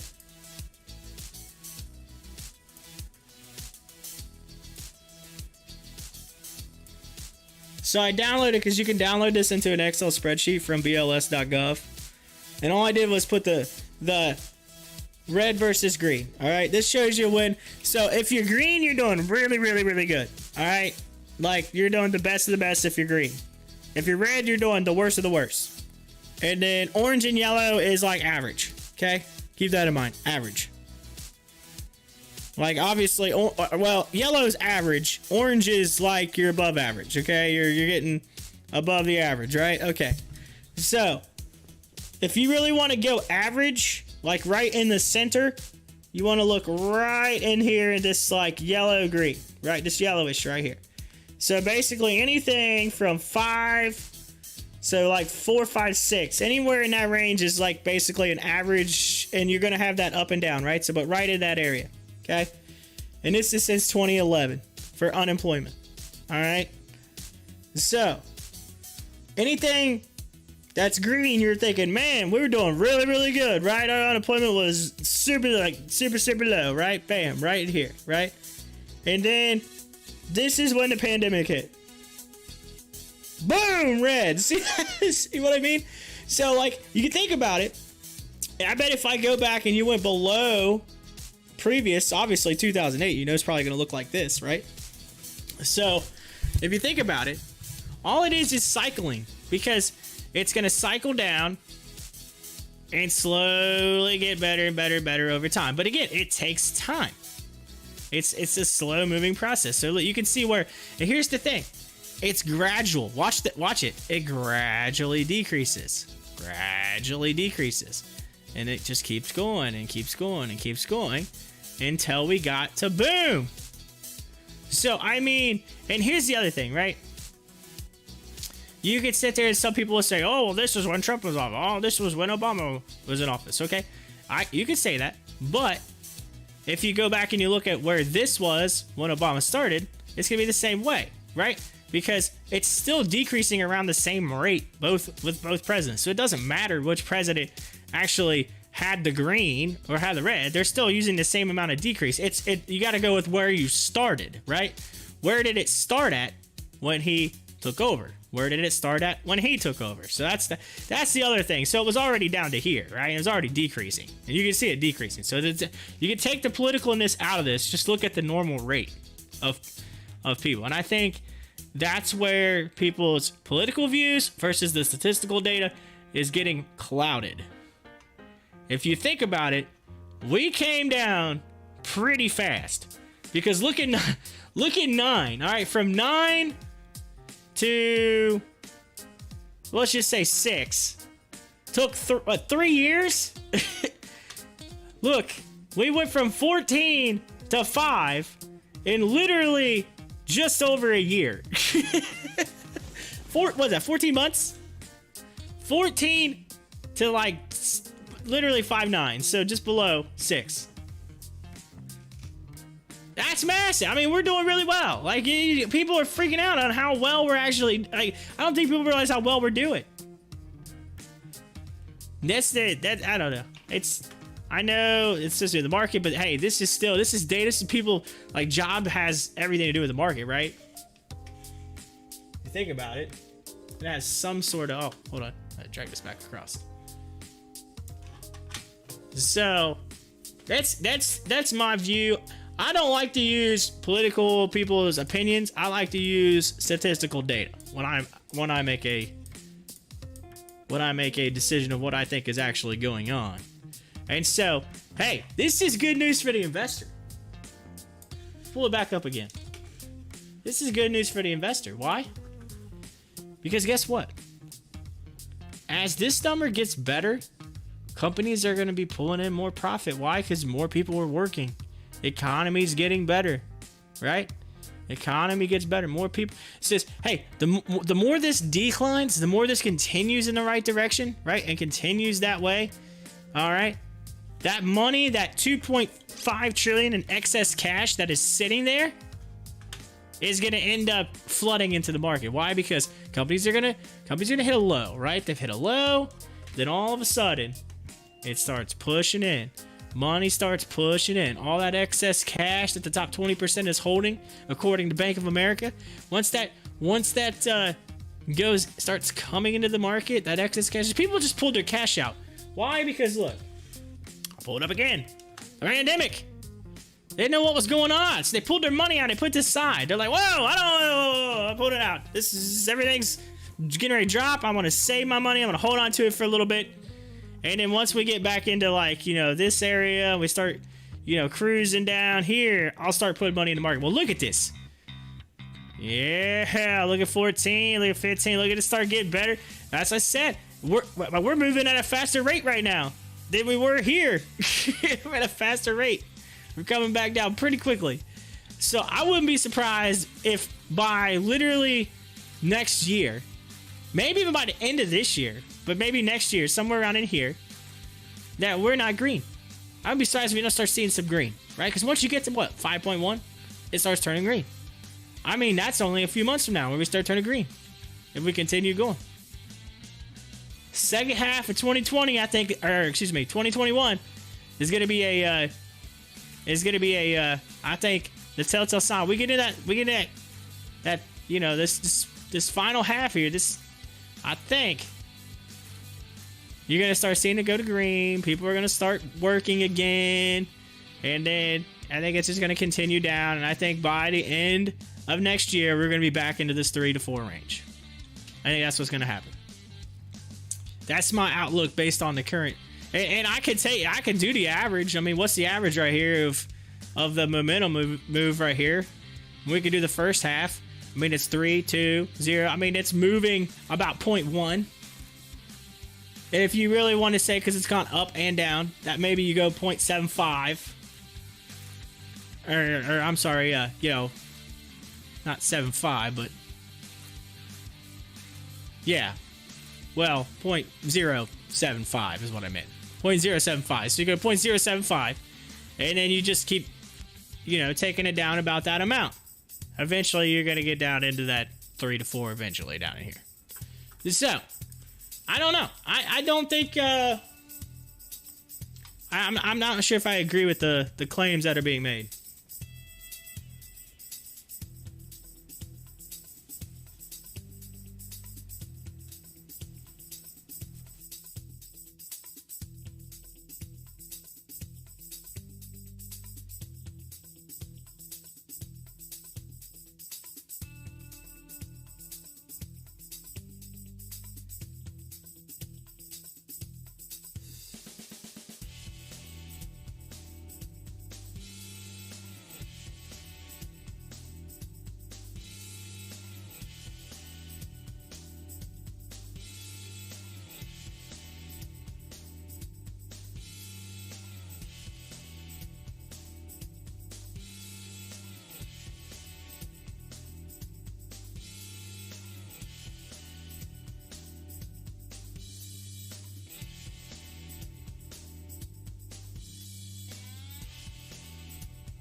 Alright, so I just did the average. I did all the averaging. I averaged out all those numbers. Calculated. The average from basically the 10-year average right now. So 10 years, whatever. So it's basically sets. Oh wait, hold on a minute. I don't know if I put that all in. Let me make sure that it got everything. Yes, it did. 10-year out. Okay, we're good. It's slightly over 10 years. Because you'd have to go from June of 11 to June of now. So technically 10 years is 6 months. But anyway, the average for that whole time, so basically January of 2011 till now, the average unemployment rate is 6.1. And we are at 5.9. So we are below the average on unemployment. So, but anyway, with that being said, I think I hear the dogs kind of want to go out. So let me go take care of the dogs real quick, and then I'll be right back. So hang in there. I know it's crazy right now. I'm dog sitting, so don't go anywhere. I'll be right back.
Alrighty, I'm back.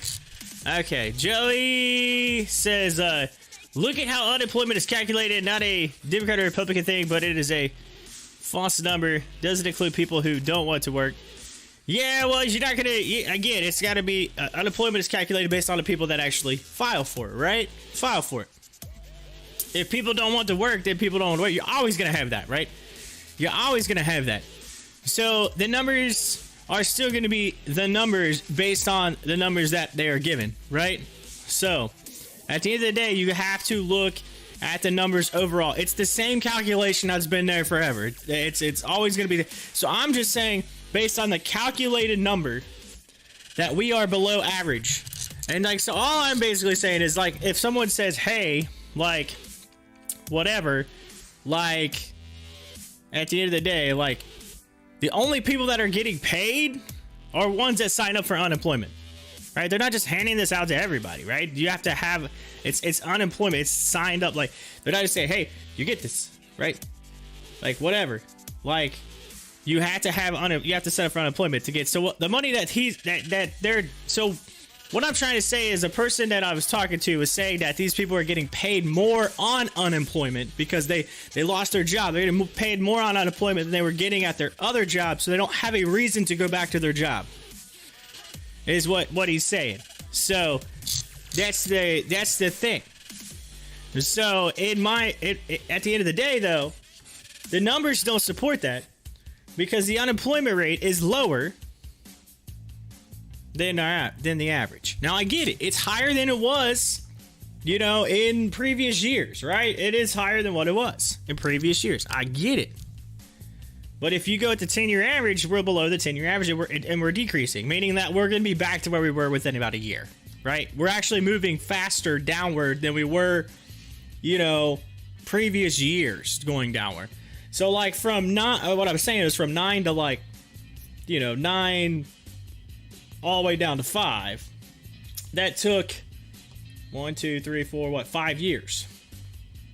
We went from 14 to 5 in 14 months, and well, technically 13 months. So a little over a year. So we're moving down faster. It was a giant jump up, and then we got people coming back down, and it's moving down fast. So we're gonna get back to where we were probably within a year. Like that, I mean, like, it's crazy. Within a year from now, we'll be back to where we were probably pre-pandemic. So I mean, it's just decreasing slowly. But I think what I was saying is, I think the people that were having trouble hiring are industrial jobs, and I think the reason why is because there is a lot more work from home jobs now. Companies are coming out, all these new startups. You got all this, you know, you got all this technological jobs that are paying money for people to work from home. And I think that big amount of number right there is what's causing the decrease in the industrial side of things, where people would have to go to a factory or go to a, you know, an industrial position. I think that's why those, and again, I'm only saying the industrial because where I live at, there's a lot of industrial jobs, right? So they're having trouble hiring. Why? Because I told you, a lot of the people are realizing that they want to go to technical jobs. They don't want those industrial factory jobs. Let me just about it. Like, think about it yourself. Would you really want it? Like, I mean, even if you do currently do work one, do you really want to do that, or would you rather be at home, working a computer, do your thing, blah blah blah blah, no drive in, no drive out, don't have to fight traffic if there is any whatsoever? Especially considering some people have to make an hour commute. You know, once you get that little taste of how nice that is, hey, I get up, I get my morning coffee, turn my computer on, go to town. Once you get a little taste of that, I'm telling you, you don't want to go back to that other thing. You don't want to go back to that. It's you know, it's nice to have that comfort, that flexibility, that, you know, especially you got to remember there are a lot of families that are involved, families and people that are, you know, so like, you know, if you have kids and you're, you know, have to go pick them up from school and stuff, so you had the flexibility. Okay, I could stop what I'm doing, go pick them up real quick, whatever, bring them back, that kind of thing. Or, you know, there's flexibility in it that you wouldn't have if you were actually driving to a location. And I think, you know, eventually Jobs are going to become, it's going to grow that way. Because companies are realizing they can save money by not having the overhead. And so that's where it's coming down to. More robotics, more people are going to be, again. And that's like, so my dad was a little upset about like the whole Walmart thing. He's talking about how, well, there's no cashiers, there's no people at the counter, like whatever, to bag your groceries and stuff. I'm like, yeah, well, that's going away. Like, why? I said, well, we're 10 years behind. 10 years behind some of the technology that's going on overseas. Over there, you literally go. I've literally watched like a video on this. I had to learn about this in school several years ago. But they have literally these boards that you can be riding your bus. You get off the bus. There's these big giant boards. They got numbers on them. Like, so like eggs are like number 1, milk's number 2, whatever. And like they have a little QR code. You scan it, type in the number, the quantity, whatever. You hit enter. Someone delivers it to your address. Delivers it to your house. They don't go to. They don't have the big giant shopping centers really like what we have. A lot of the stuff is all goes into a warehouse, bam, and it goes right to the house. It's basically Amazon.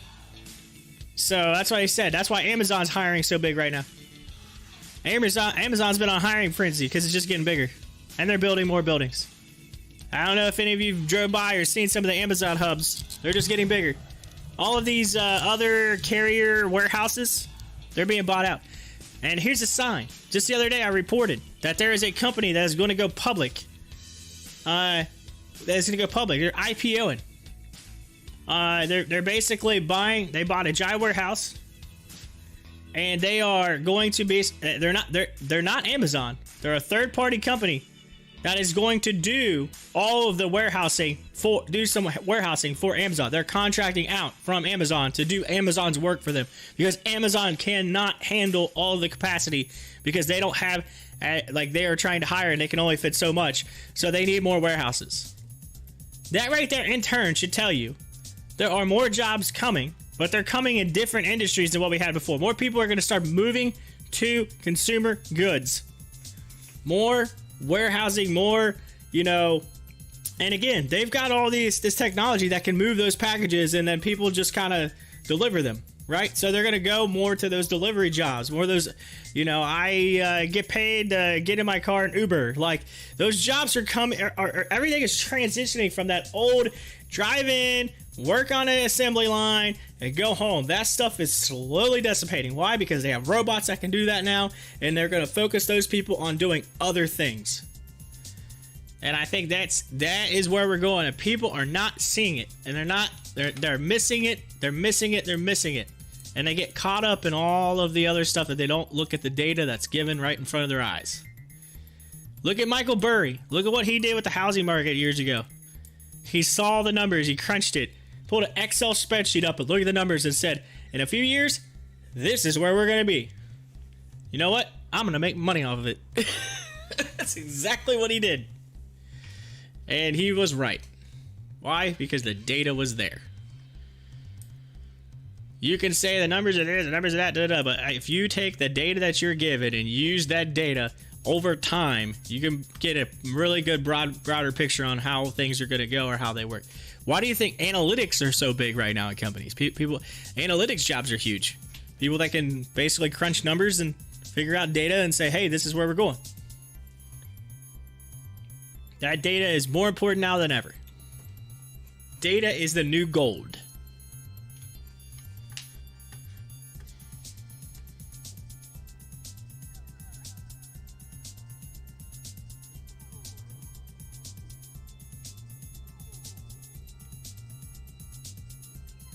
See, I actually like crunching numbers, and I'll tell you why I like crunching numbers is because the crunching them. I'm big into like fantasy football and fantasy sports and things like that, and you can find out so much about data, like, and it can, to use to your benefit. But like, it almost makes it fun because you're like, I really want to find something out, and you just start playing around numbers. All of a sudden, boom, something pops in front of your eyes. You're like, oh wow, I never really thought about it like that until I looked at it. Or you'll find something out you missed or something you didn't know. It's interesting. AMC up 5% today. Had a nice bounce yesterday. Pulling back. I bet GameStop's close to the same. 6%. Yep. There you go. Working in tandem. We just gotta try to hold the ground through the second half of the day, because you know Fridays we typically have a really good run on the morning, and then in the afternoon it just goes. So my portfolio is nice right now. I am digging it. Going the right way now. Recovering a little bit.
All right, here's an interesting statistic. An estimate by Upwork states that 1 in 4 Americans, which is over 20, yeah, well, it's 25%, but anyway, just over 26% is what their number that they're saying here, of the American workforce is expected to work remotely through 2021. So right about 1 in 4. Little over 1 in 4 are going to go all remote all the way through 2021. So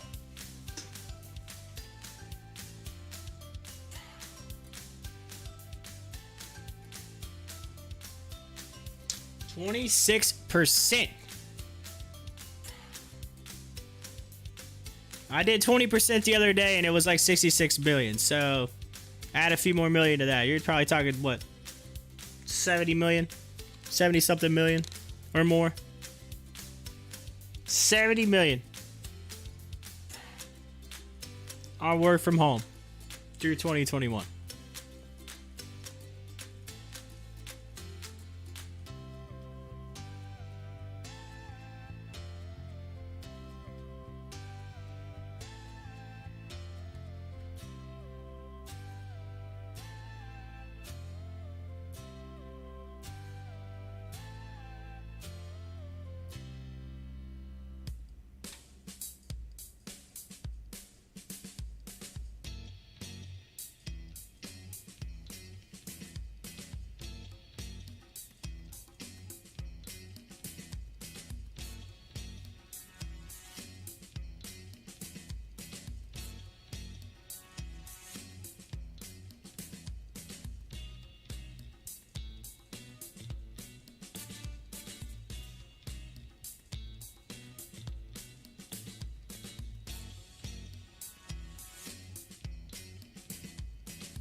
By the way, that statistic was put out on June 2nd, so that was an updated statistic, by the way. That was not a way long out look, you know, that during pandemic. That's basically just saying, hey, this is saying, hey, look, as of right now, the estimates is 1 in 4 are going to be working from home through 2021. So basically the next 6 months, rest of the year.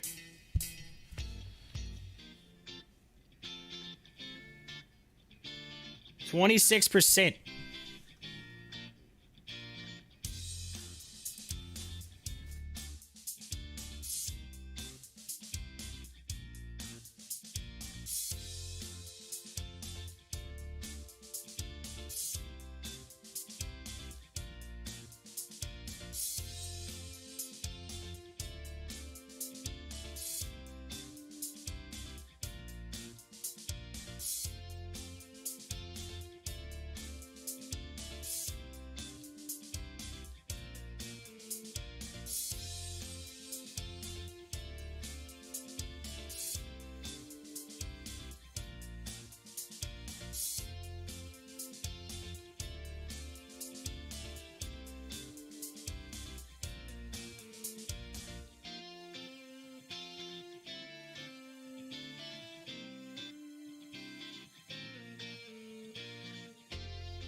All right, that's 86. That's 86.5 million. All right. This is. I'm gonna put these numbers in because I think this is interesting. I just gotta get a pin that writes. That's all. Pin that writes. Come on, give me a pin. Give me a pin. How about this one? How about this one? Oh, that one sucks too. Come on, give me a pin. Give me a pin. This one's gonna do it. This is gonna do it. There we go. We got one.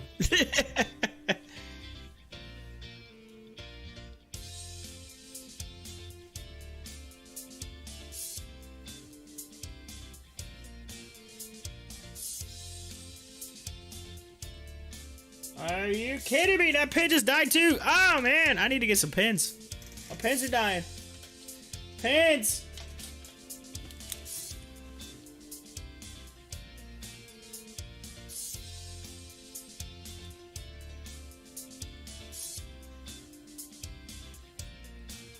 There we go.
There we go. For some reason, man, all the pens are dying. I don't know if it's a paper or what, but this one's working fine.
All right, we are in to the afternoon hours, ladies and gentlemen. I've been doing some calculating over here, all right, trying to get some numbers. I want to see what roughly where everything sits.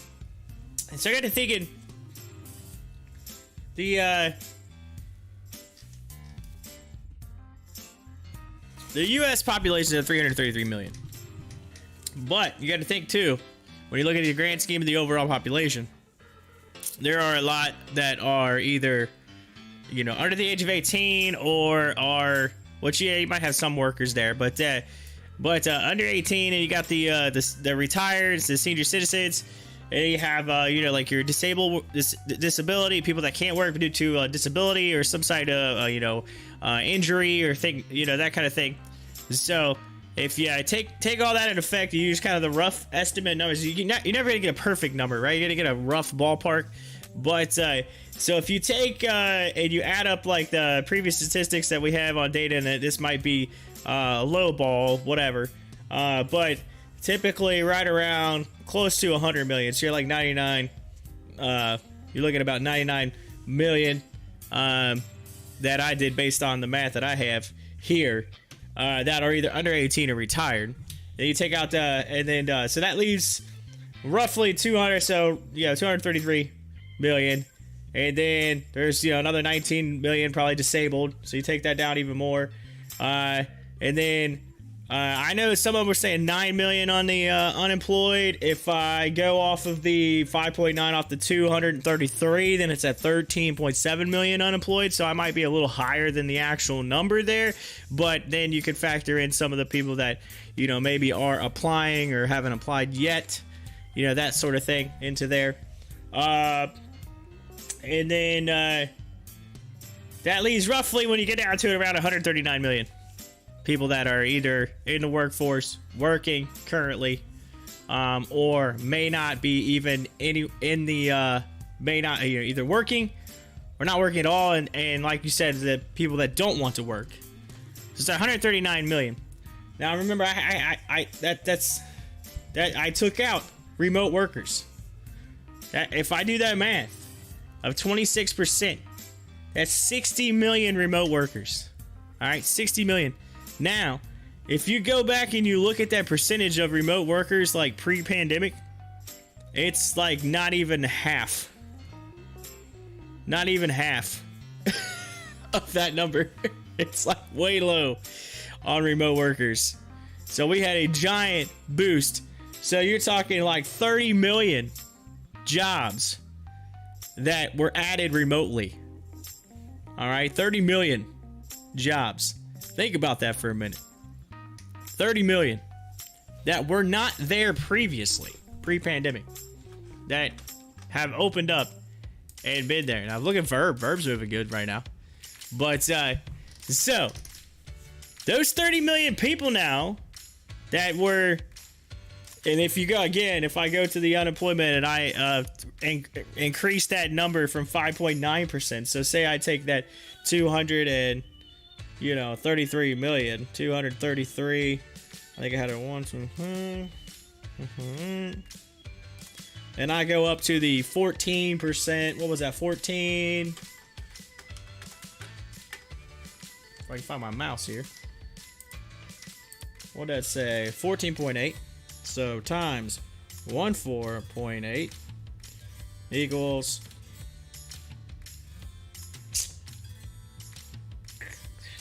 Okay, hold on. Something did right. Oh, sorry. I did that wrong. So it's 233.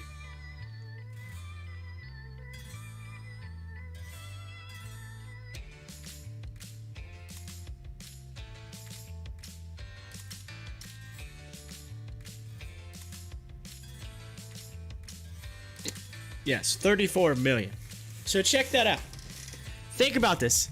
Think about this. All right, for those of you, this is gonna blow your mind. Blow your mind. About half the remote jobs were not there pre-pandemic. There's about 60 million remote workers right now. 60 million based off of the actual workforce. All right, there was about half that pre-pandemic, which would be roughly 30 million. All right, If we go to pandemic right when it started, the highest point,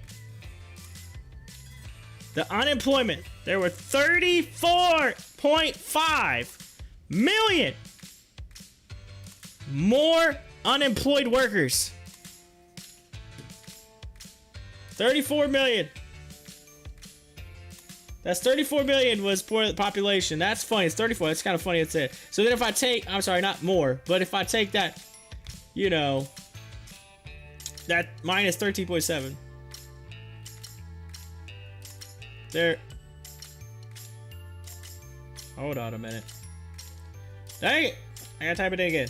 I hit the clear button by accident. 233 126 878 times 0.148. That's 34 billion.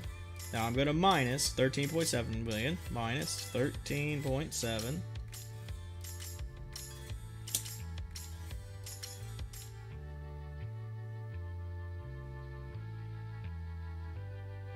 I'm sorry, not 13.7, 13,700. There we go.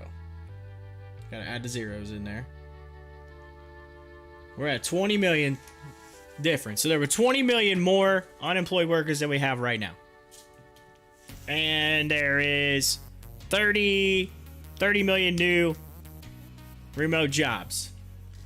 So I'd say 10 million of that are just people moving, transitioning from one position to another into a remote job, or you know, or their job transitioned remotely. And then I would say roughly the majority, a big majority of that 20 million difference, they're working remotely now. They went and either worked for another company, because odds are if you're unemployed, you find a new job, right? It's 20 million.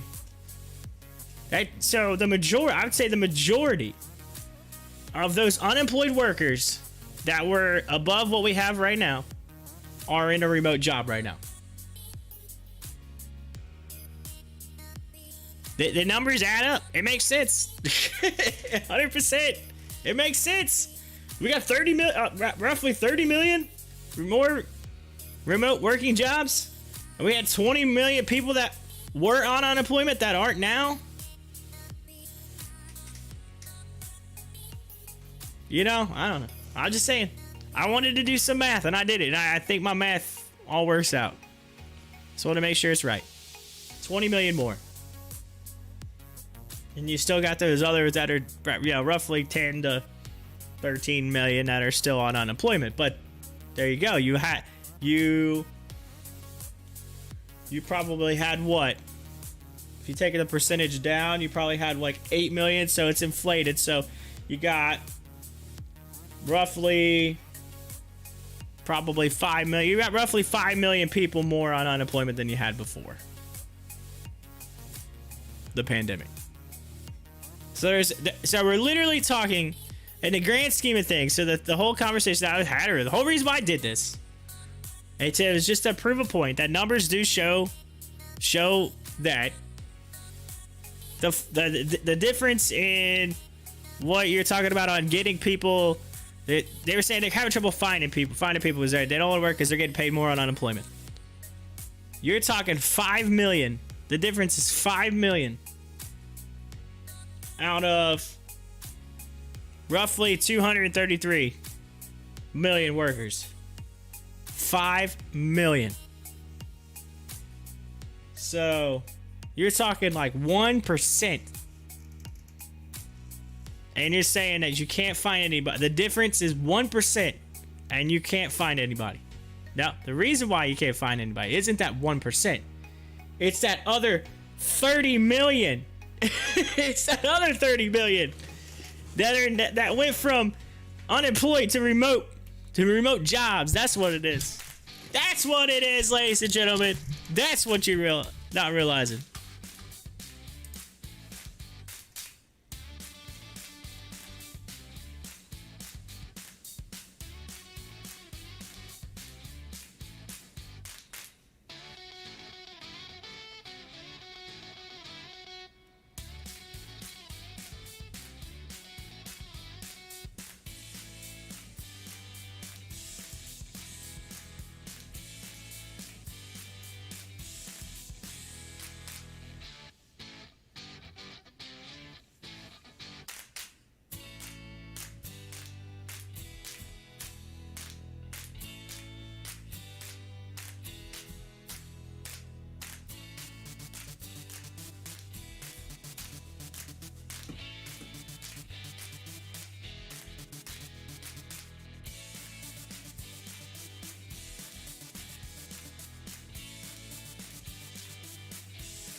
Hassan!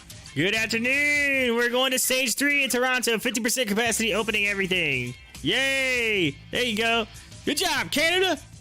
Nah, so, that's funny, Hassan. I was literally just talking about the United States here. I've been talking about it all day. I know some people probably like, dang, why don't you talk about something else? But, you know, I really want to hit home because it really was like a conversation I had yesterday that was just straight up like, you know, I think the motives behind it were very politically driven, and I wanted to. I like to see both sides of the story, right? I like to hear both sides of like politics, but at the same time, like I like looking at the data to see, okay, well, this is what the data says. This is what that statistical data says. All right, this is where the numbers lie, not by, well, this is what you believe in your opinion, because opinions, you know,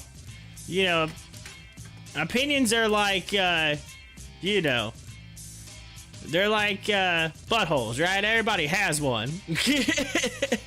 Doesn't mean you're right. You know what I'm saying? I have an opinion on AMC. That opinion is it's going to go to the moon. That's my opinion. I think it's going to go to the moon, right? That's my opinion. Why? Because I want it to go to the moon. Because I like it, right? I like AMC. Doesn't mean it's going to, right? The data is what you look at to determine whether or not that is going to go to the moon.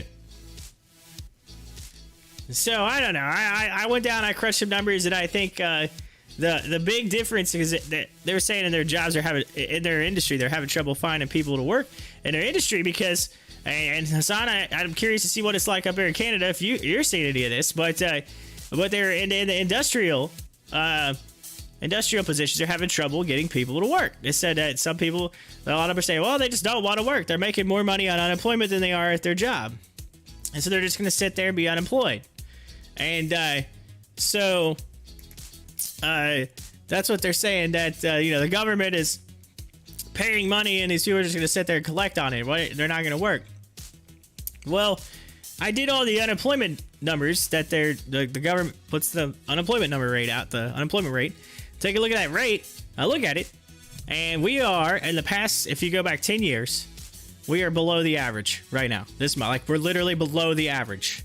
Are we higher than we were pre-pandemic? Absolutely. Why? Because over time, you know, our rate just gradually went down, about a 7-year just decrease, and then the pandemic hit, and bam, it went to the moon, right? Why? Because it just like a stock. Something news-wise happened, and bam, it went to the, you know, think about it, bam. And then guess what? Now ever since then, it's come down, but even a way faster rate. Why? Because, you know, people were, the vaccine came out, people were going back to work, and it's just continuing to decrease down. And I think within a year from now, we are going to be back to where we were pre-pandemic, based on the current average of the decrease. So yeah. So I think, so I was curious to see if you're seeing that up there or not, where you're at. But I think a lot of it has to do with remote working jobs. People working remotely, because we doubled in remote working. And they're expecting 26% of our population to be working from home. So I think that's where all the people that were unemployed, a big portion of them went to remote jobs. So now the industrial people can't find anybody to work for them because they're all working at home. Well, Hassan says, oh, BlackBerry. Oh, you want to talk about BlackBerry? All right, let's look at it. Let's look at BlackBerry. Let's see. BlackBerry. It's down 2.91%. So let's see. 2% up, 4% up on GameStop. So BlackBerry has just been on the decline.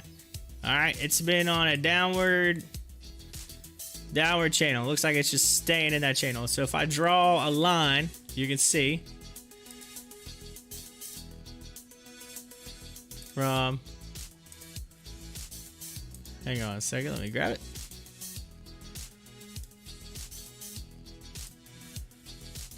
Looks like it's just been on that line right there, downward. And you got a little bit of a G-dub here where it kind of ran up and then started to come back down. It's testing that line. So I think, here's the thing. Is it going to continue down to this 911? That was a big level right there. 911. It looks like it's starting to come back down to here. So maybe we get just like AMC did. Bam, a bounce. Or it breaks through this. But again, that could happen sometime now if this stays true.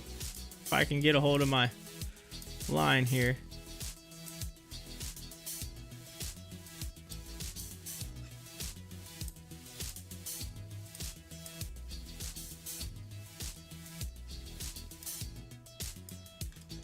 So, I mean, you got some time, right? But, like, you're talking by July 26th. So, by the 26th, if it stays on this downtrend, it tests the 911 mark. If not, it pops through and continues back up. So, there you go. That's my thought process on it right now. Let's see. Is it really going to $8 or is it going to take off next week? So, again, I can't tell you. I don't have a crystal ball. All I can tell you is what the trend is. And the current trend looks like it's heading down close to $9. I don't know if you get 8. I really don't know if you get 8. I think it tests this 9 and maybe, but you might get 8. Who knows? You might get 8. It's on it's heading down. I mean, look at it. So, here's the other thing. BlackBerry is set up with a cup and handle, though. So, you have this cup. Here's part of the handle, and then what happens? It goes up. So I would think you're getting close to that buy zone, unless it does exactly what it did last time, where it shoots up, rides back down, sits for a little while, shoots up, rides back down, sits for a while, bam, shoots up. You know what I'm saying? So who knows? We'll see. We might see a pattern. You might see a George W here on this chart. Just boom. Whoa, and then continue upward.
Alrighty, so Hassan says the city of Toronto is expensive to survive with unemployment money, but other hands, people are worried about the virus.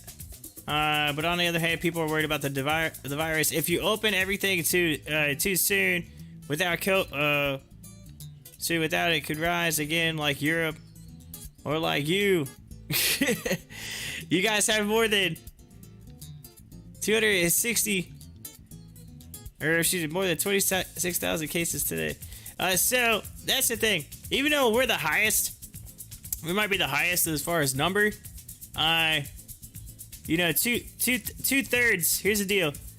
Like almost 2/3 of our country has been vaccinated. So we're not really too worried about the cases. They're declining. You know, they're declining in the U.S. I think, in my opinion.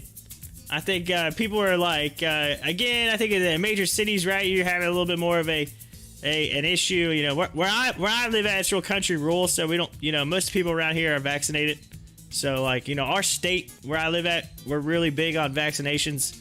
We got most of everybody vaccinated, and so I think we're good on that aspect. But let's see here.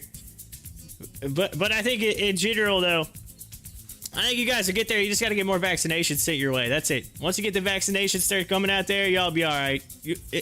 I'm telling you, it's going away. That's what I was just talking about. The unemployment numbers are going. They're going down. Why? More people are working. Why? Because vaccinations. They work. So I think while we're not out of the woods, right? I'm not saying we're excellent. I'm saying we're better than we were. So. But all right, yeah, I know you probably hear the dog barking in the background. Again, I'm have to dog sitting for a week. So let me get this mid-market update out of the way, and then I'm gonna head to lunch and take care of these dogs. I am dog sitting for a week while a family member's out of town. So I got my dog plus 2 other dogs. But so let's see here. Let's get to the midday market update. Ladies and gentlemen, the midday market update looks like midway through the trading Friday, the Dow traded down 0.32% to 34,874, while the Nasdaq fell 0.3% to 14,500. The S&P also fell, dropping 0.28% to 4,348. As for leading and lagging sectors, utility shares rose by 0.8% on Friday. Meanwhile, top gainers in the sector included MSCX up 3%, and it also had SBS up 4%, and trading on Friday, energy shares fell 1.5%. As for top headline, we talked about Kansas City Southern had the weaker than expected earnings.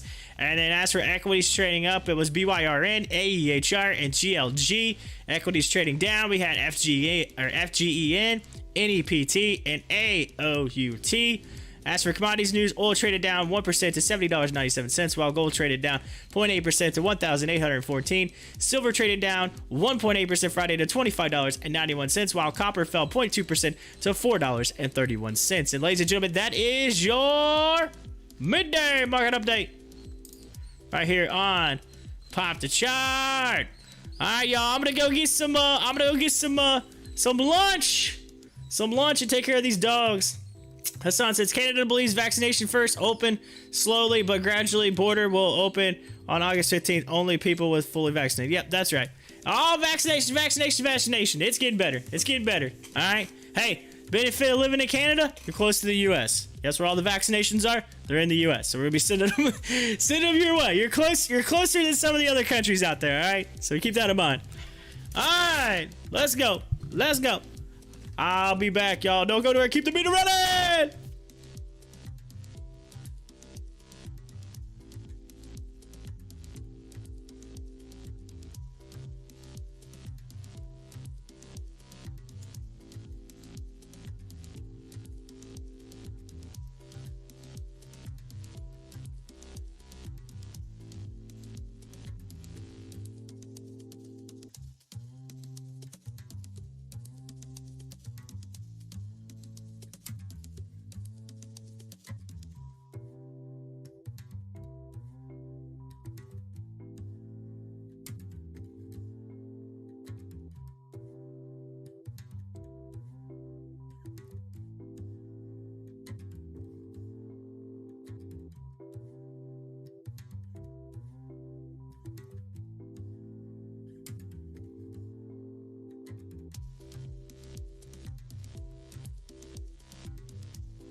and sit down.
All right, I'm back. Whoop, whoop, whoop. Ladies and gentlemen, it is 2 p.m. and we have just under 2 hours.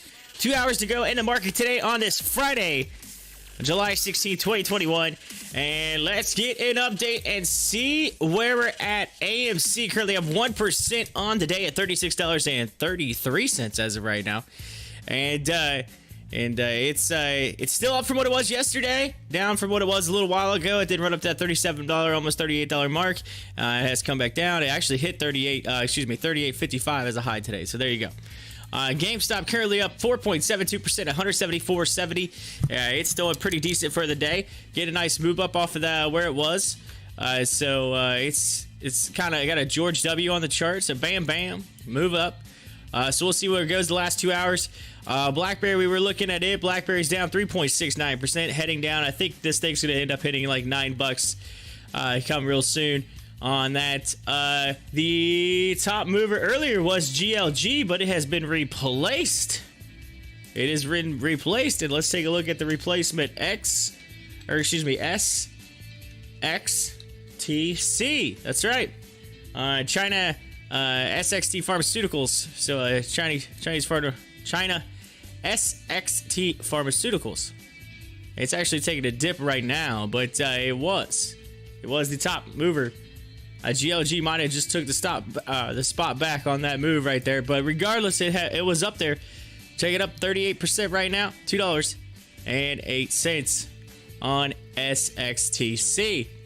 As for some of the stocks we follow on a regular basis, looks like Savara's up 7.25%. We got HOFV's up 0.31%, and then COINBASE at 0.42%. Just about everything else is down today. As we get closer to the end of the day, end of the week. Taking a look at the crypto market, Bitcoin's up over that 30, just fighting to get over that 32,000 mark. It's right there at the edge of it, but it's up 2% today. You got Ethereum's up almost 1%, Litecoin's up almost 1%, and then you got BNB's down a little bit. Hex is up, and Hex is up 17 cents. Hex is way up there right now, 17 cents. Looking pretty hexy, if you know what I'm saying. Shiba Inu's actually down, so there you go. And so the crypto market's not terrible. We got some upward swing momentum on the crypto market as people get ready for the weekend. Let's see. Ohio House Democrats file first ever alt-use cannabis legalization bill. Next step, facing off with the GOP colleagues. So Ohio, on some cannabis news in Ohio coming around the bend here. PayPal just increased their crypto purchase limit to $100,000 per week. So check that out. You can buy more on PayPal with crypto, or for crypto right now. You can buy more crypto with PayPal. Excuse me. Now, and so let's take a look. Let's read the story on this. This is interesting. So this could have something to do with why the crypto market all of a sudden just got a little bit of a boost right there. So it says U.S. customers can now buy up to $100,000 in crypto on PayPal. The payment company said in a Thursday press release that it would increase the existing purchase limit in order to enable customers to have more choice and flexibility in purchasing cryptocurrency on its platform. The previous purchase limit for cryptocurrency was $20,000 per week. Why it matters: PayPal's efforts in the crypto space date back to October 2020, when the company first announced plans to offer trading and even shopping with cryptocurrencies. It later introduced buying and selling as little as $1 in crypto through its mobile payment app Venmo, opening up access to crypto trading from its app's 70 million users. In April, PayPal teamed up with Coinbase Global to offer crypto exchange clients the ability to purchase crypto using debit cards and bank accounts linked to their PayPal accounts. However, at press time, PayPal's wide user base only has access to 4 different cryptocurrencies, including Bitcoin, Ethereum, Litecoin, and Bitcoin Cash, which we were just looking at it, and you see Bitcoin currently up 2%. You see Ethereum up 1%. You see Litecoin up almost 1%. And then we don't have Bitcoin Cash up there, but Bitcoin Cash is probably up, I would say, with Bitcoin. It is also worth noting that despite offering its customers the ability to make purchases with crypto itself is converted into fiat currency before hitting the merchant's account. So there you go. Bitcoin was trading at 31,970 at the time of writing, up 2.12% over the past 24 hours. Ethereum, Litecoin, and Bitcoin Cash also recorded a slight rise overnight. Boom. There it is. That's a little boost to the crypto market right there. And I think just before I went to lunch, there was something that popped up that I really was looking at reading. It looked interesting. I'm going to have to go back. It would have been around...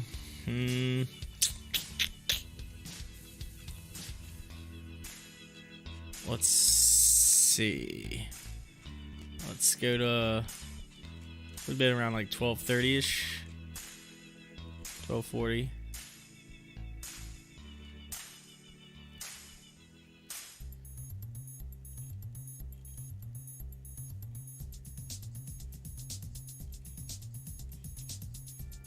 Here, I'll go down to 12:30 because I know it was somewhere around 12:30. Oh, yeah, I did the midday market update, so it would have been right around then.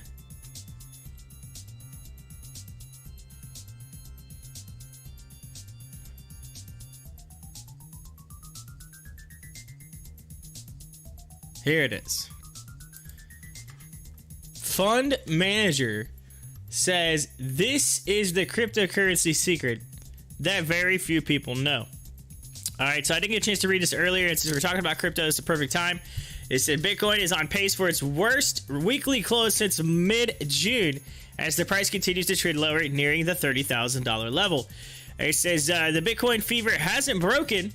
Bitwise asset management CIO Matthew Hogan said Friday on CNBC Squawk Box on the Street. Bitwise focuses on the financial advisor market, and that market is making a 2 to 5 year move into cryptocurrency, Hogan said. He said, adding that inflows at Bitwise have shown continued strength. What's going on with crypto? The cryptocurrency market has experienced a brief period of uncertainty amid regulation expectations and the mining crackdown in China, he said. Hogan told CNBC that the recent concerns around cryptocurrency inevitably induce volatility in the markets short term, but will turn out to be positive in the long term. It's important for investors to understand that cryptocurrency is a long-term play, he said. As investors extend their time horizons, investment risk decreases, Hogan added. Regulation concerns, the lack of regulatory clarity is the main thing stopping people from investing, Hogan said.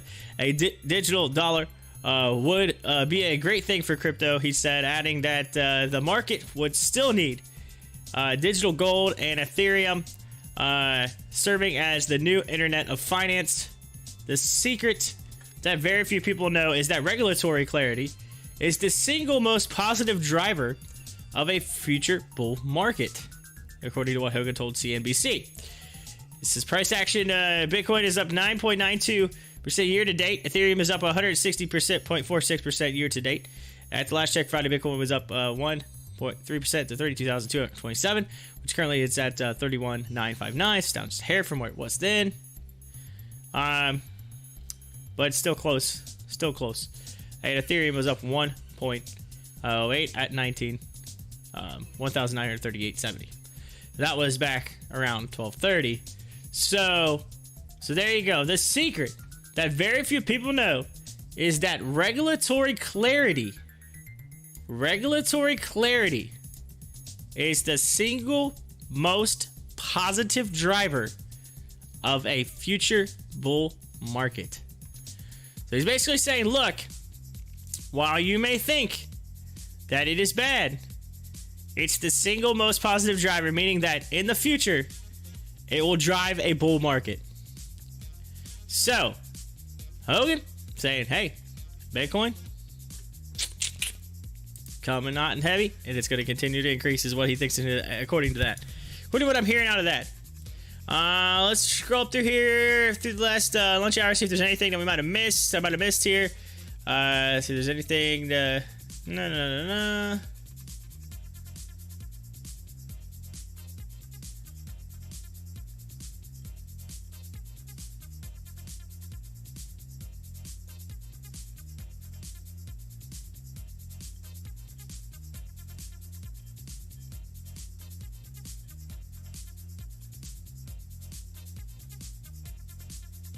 Fathom Digital Manufacturing aims to go public via a $1.5 billion SPAC merger with Altimar Acquisition Corp. So there's that.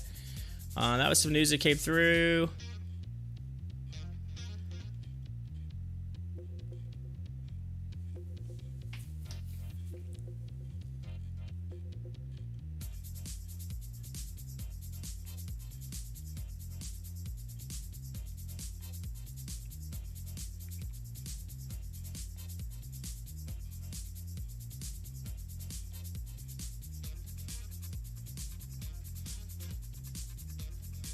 Oh man, here's some hacker news in the crypto.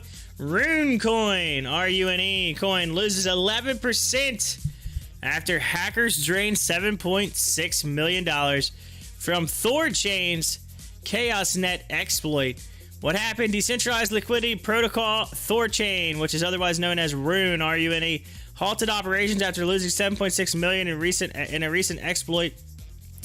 The protocol estimated a loss of around 4,000 Ethereum, which was compromised as a result of a hack on its blockchain.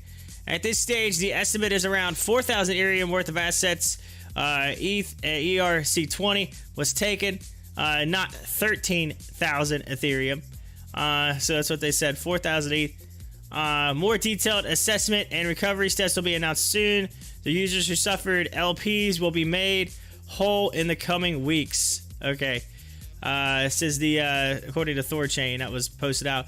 While the Treasury has the funds to cover the stolen amount, we request the attacker get in contact with the team to discuss return of funds and a bounty commensurate with the discovery, said that ThorChain team in a Telegram post.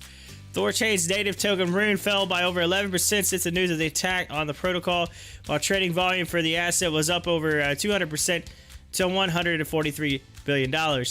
The team also published an analysis of the attack on the network and a recovery plan for the stolen funds. The recovery plan is in motion. Release the patch and restart the network. Block the pending outbounds. Restore solvency. Number 2, donate funds back into the ETH pool to restore the lost funds to Ethereum LPs. Release the automatic solvency checker. And number 4, work with security firms to audit. And that was from ThorChain. Another tweet. This is a disappointing moment for all, but LPs and nodes should be unaffected. After all is recovered, the funds will be restored, said ThorChain in a Twitter update, adding that the network will be stronger and more resilient. At press time, RUNE was trading at a price of $4.84, losing around 11% of the day. Token is down 76% from its all-time high, ahead of $21 last seen in May. Wow. So they're gonna pay everybody back, so that's the good news there. But that's not good for any news like that. It's not good for the crypto market as a whole, because then people lose faith. But don't lose faith. Don't lose faith. Things happen.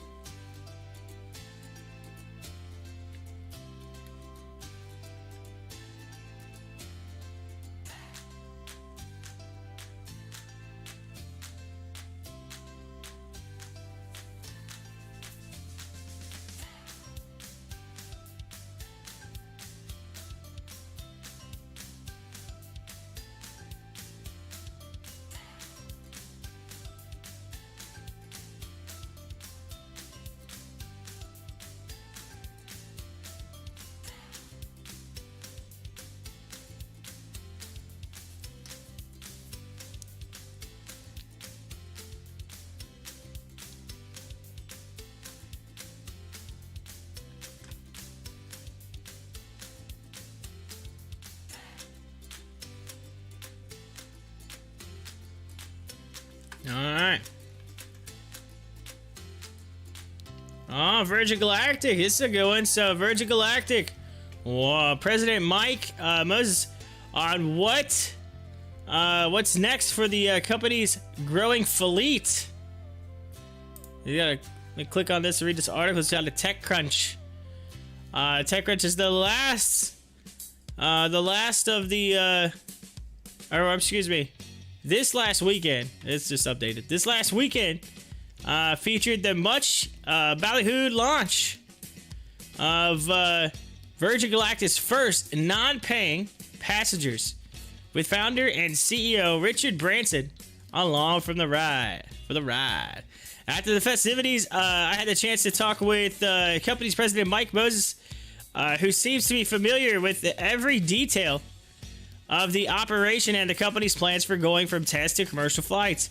Unfortunately, my recorder went on the fritz, but Moses was kind enough to hop on the phone later in the week to talk again about the next generation of space planes, where the company needs to invest, and more.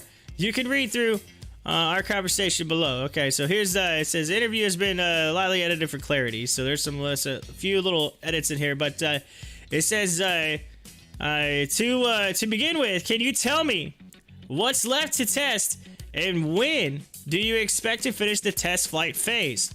Moses responds and says the test flight series that we're kind of in right now, and the flight with Richard was the first of those, represents a shift from what was more classic and traditional envelope testing, where we're looking at aerodynamics and trajectories and handling qualities, to more of an operational checkout, where we are validating cabin experiences, training procedures, hardware for the folks in the back, and what they're going to go through. So we've laid out a series of a few flights there, 3 to be specific, that both demonstrate key product milestones, features, as well as allow us time to iterate and develop and optimize some of the back of cabin experience. But as always, that's a notional schedule, right? The schedule and the numbers are going to depend on the results. So if things go well, we think that's a 3-flight series. If we find things that we need to adjust, we'll add more as needed based on what we're learning. Based on the results that we got after Richard and crew came back from the last flight, we know we have some stuff to work on, but everything was pretty much thumbs up. So there you go. Then it says now we know we're going to do those flights over the course of this summer and late summer, and then we'll be ready to move into as we announced during our previous earnings call, a modification phase, where we're going to do some upgrades on our mothership and our spaceship to prepare them for commercial service. The main focus there is to look at the things that allow us to increase the flight rate frequency. Right now in test, we fly at a fairly slow pace, infrequently not at a low speed, because we're inspecting everything prudently. We're going to want to start to move away from that.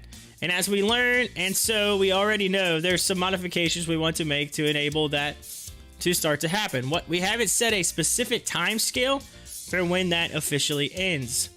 And then the next question was, you mentioned when we talked at the spaceport, the crew hadn't yet really been debriefed about the experience. I'm hoping maybe you have a little more information now about recommendations from Sir Richard, from Serena, from everybody that was actually up there. Have you gotten any substantive feedback that you can share?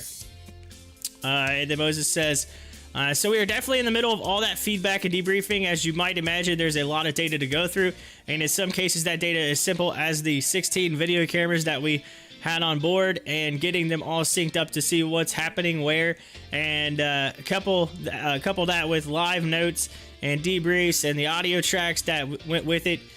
We are definitely gathering up the inputs, but there's nothing on that list that I think I'm ready to disclose at this time. We'll keep folks posted as we go. The general feedback post-landing, both that day and the next day, was things were awesome, right? Now that's not a scientific answer, and I want the scientific answer. So we're going to make them go through the work to debrief. The next question, you touched on this with the modification phase. Unity is, I don't know how exactly you described it, a production prototype. Could you tell me whether there's any special upkeep for it as the sort of first off the line? Let's see here. Moses says there's nothing special as part of its design or build that requires special upkeep, but as a test vehicle and as our first article, we give it We give it a lot of extra attention. We dive in pretty deep on inspections, both regularly as well as we see issues. We would probably test those and explore just to make sure that we truly understand that there's no unknowns out there. Things like how the system performs, how it does in cold temperatures, under load, and under stress. We keep an eye on it. There's a series of measurements that we make to say, you know, where did the vehicle perform based on its design envelope, and if we're close to the edges of any of that envelope, we go do extra inspections to validate that our modeling and our predictions are right. So in that regard, it's pretty similar to how you would have a first set of articles coming out for a new aircraft development. You would build a maintenance and inspection program that is an extremely conservative one, and then as you use it, you start to pull out that conservatism based on your positive feedback. But in general, yes, Unity does get a lot of extra attention, and the next vehicles will have some of that design and part of that. We've already learned a bunch of like, hey, on the next vehicle, make this different so I don't have to look at it every time. I can look at it every 5 times. And then the next question is, I think when we talked before, you mentioned that you expect multiple 100 flights, at least theoretically, out of Unity. Moses says, yes, multiple 100 flights of the vehicle. We set a design envelope where we designed for certain lifetime, and we go and we tested that. And then you can always go do a life extension. Some of that is just a limitation of, you know, we're going to cycle the stuff 10,000 times rather than 40,000 times. We'll come back later and get the other cycles when we get closer to the 10,000 live. We'll go back and add more to it. There's not a lot of components that you have, you know, like a fall off the cliff type of lifetime. So, of course, this thing goes on, and there's a lot of questions in here that they go through. Take it back. There's like 5 more questions. All right, so there's like 5 more questions here. I'll go ahead and just read through them. It looked like it was longer than what it actually is. Then the very next question says, you mentioned some of the modifications that you are going to build in the successor of the production craft. Can you tell me any of those, how it will differ in minor or major ways, when you expect weight on wheels and that kind of thing? And Mo says, so we've already done weight on wheels, and we had our rollout, which is effectively that weight on wheels. We were transitioned from basically major factory assembly into ground tests, so all the systems are installed, and now they're going to start to run integrated ground testing, where you can basically go run a computer system through its checkouts. You can run the flight control system through checkouts. You're still on the ground, right? You're not ready to fly, but we are in that integrated testing. As far as changes, when we design the structure, if you think about it as the skeleton under the skin, with Imagine and Aspire, we optimized and moved those skeletons, the ribs in the spares, to the locations where the load was the highest. Unity was built off of the original design intent of the scaled composites and flight tests, so they've shown us that sometimes that the load is not exactly where it is expected. There's a lot of extra weight in Unity to account for that load. Imagine and Inspire, we're able to optimize and put the structure right where it is needed to be. There's a joint, for example, on Unity, I have to go look at every time because I had to add extra to it, whereas on Imagine, it was designed to where it should be in the first place. I still look at it, but it's much easier access and a much shorter inspection.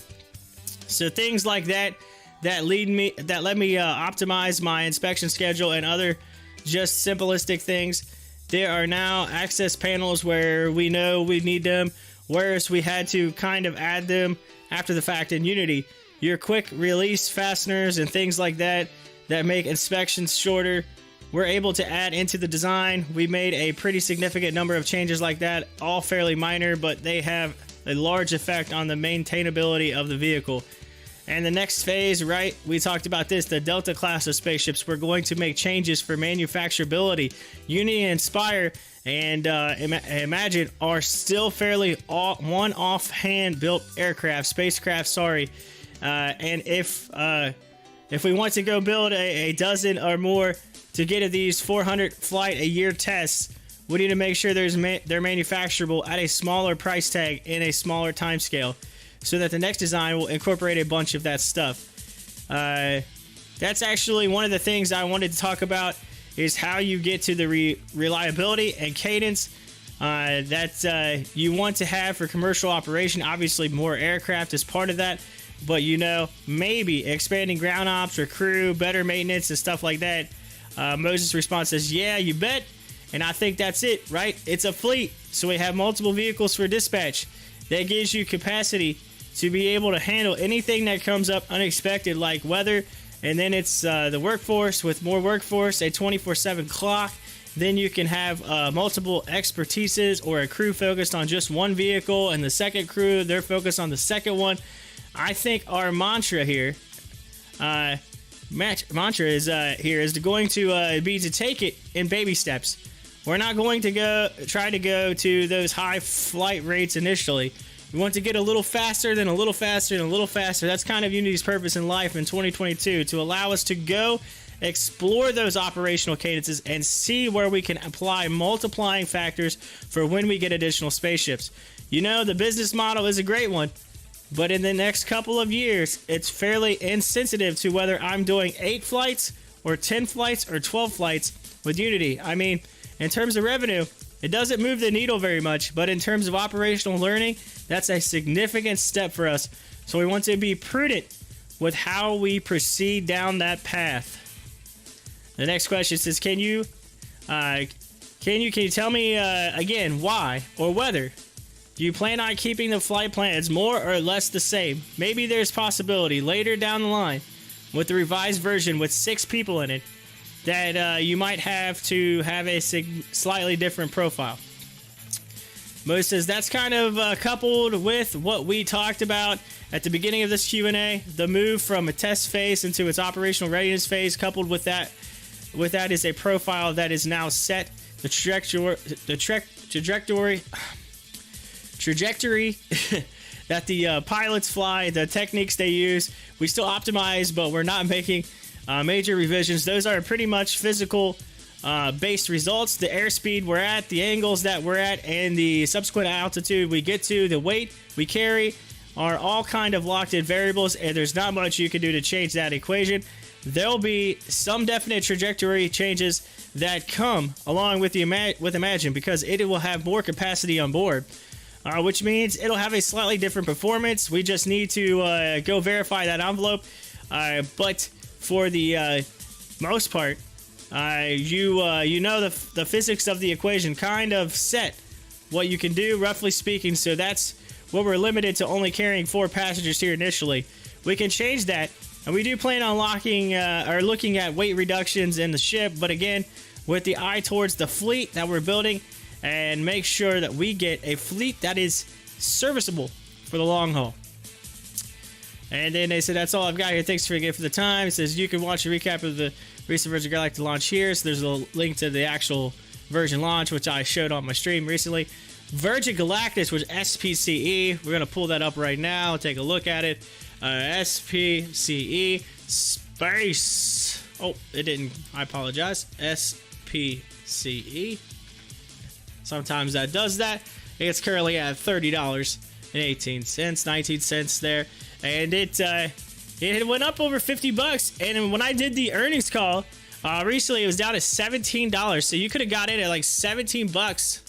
As whoa, AMC and GameStop just took a giant dip, like big old drop right there. I don't know what would have caused that. Let's see if there's something, maybe the news there.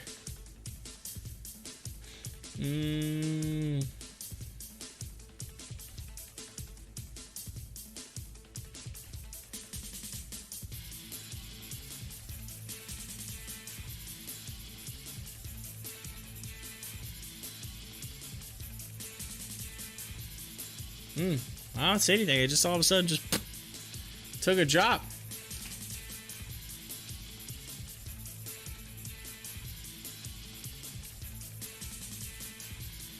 All right, but anyway, yeah. So SPC space in there, $30. Went up to 50. It was at 17 during the earnings, so you could have made quite a bit on it. That was It's back during the earnings call, and then so what? Not even a month ago, I think it was. So I did that call.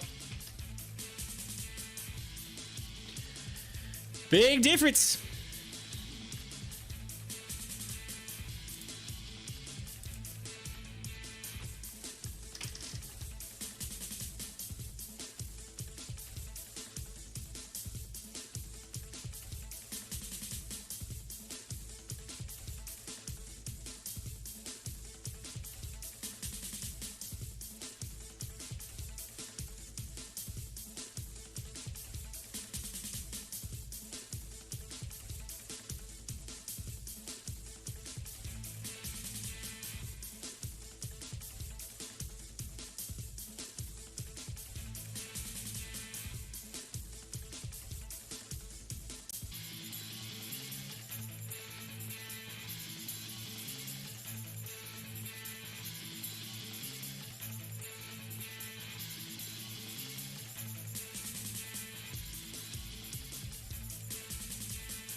S&P 500 futures look like they're marking a new session lows, touched the 4,330 on a spike in volume there. So that's some news coming across on the S&P 500, which is the SPY.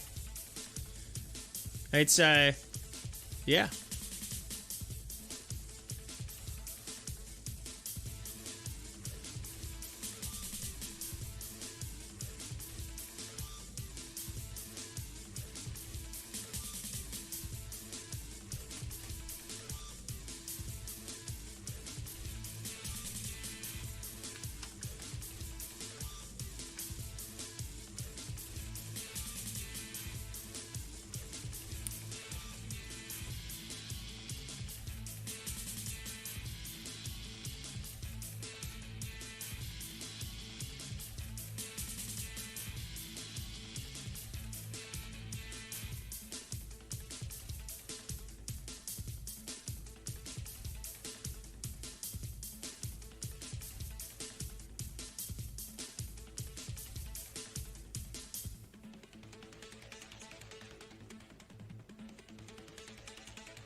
All right, time to hit that mid-afternoon market update right here, ladies and gentlemen. All right, it says toward the end of the trading day on Friday, the Dow traded down 0.63% to 34,766, while the Nasdaq fell 0.47% to 14,475. The S&P also fell, dropping 0.53% to 4,336. As for leading and lagging sectors, utility shares rose by 1.3% on Friday. Meanwhile, top gainers in the sector included MSCX and CWT, which were up 4%. And they see the trading on Friday, energy shares actually fell 2.4%. As for the top headline, again, Kansas City Southern having weaker than expected earnings for its second quarter. And then as for equities trading up, we had BYRN, AEHR, and GLG. As for equities trading down, we had FGEN, NEPT, and AOUT. As for commodities news, oil traded up 0.3% to $71.89, while gold traded down 0.9% to $1,812. Silver traded down 2.6% on Friday to $25.70, while copper fell 0.2% to $4.31. And ladies and gentlemen, that is your midday market update right here on Pop the Chart.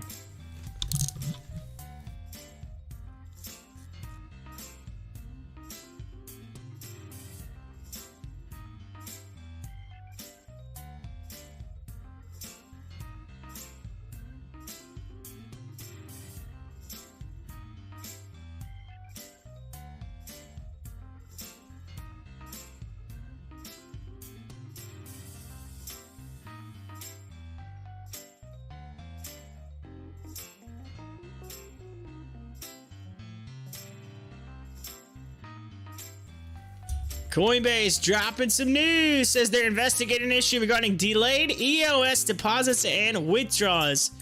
So that's coming across the news on Coinbase. Coinbase currently sitting there up 0.57% to $225.90.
All right, so I was just talking about this with somebody yesterday. I want to see what this is all about. So it says, shipper to Congress, inflation rampant through supply chain. Congress received an on-the-ground report from an industrial shipper on how rapid price increases for goods and services can be traced directly to bottlenecks in the supply chain.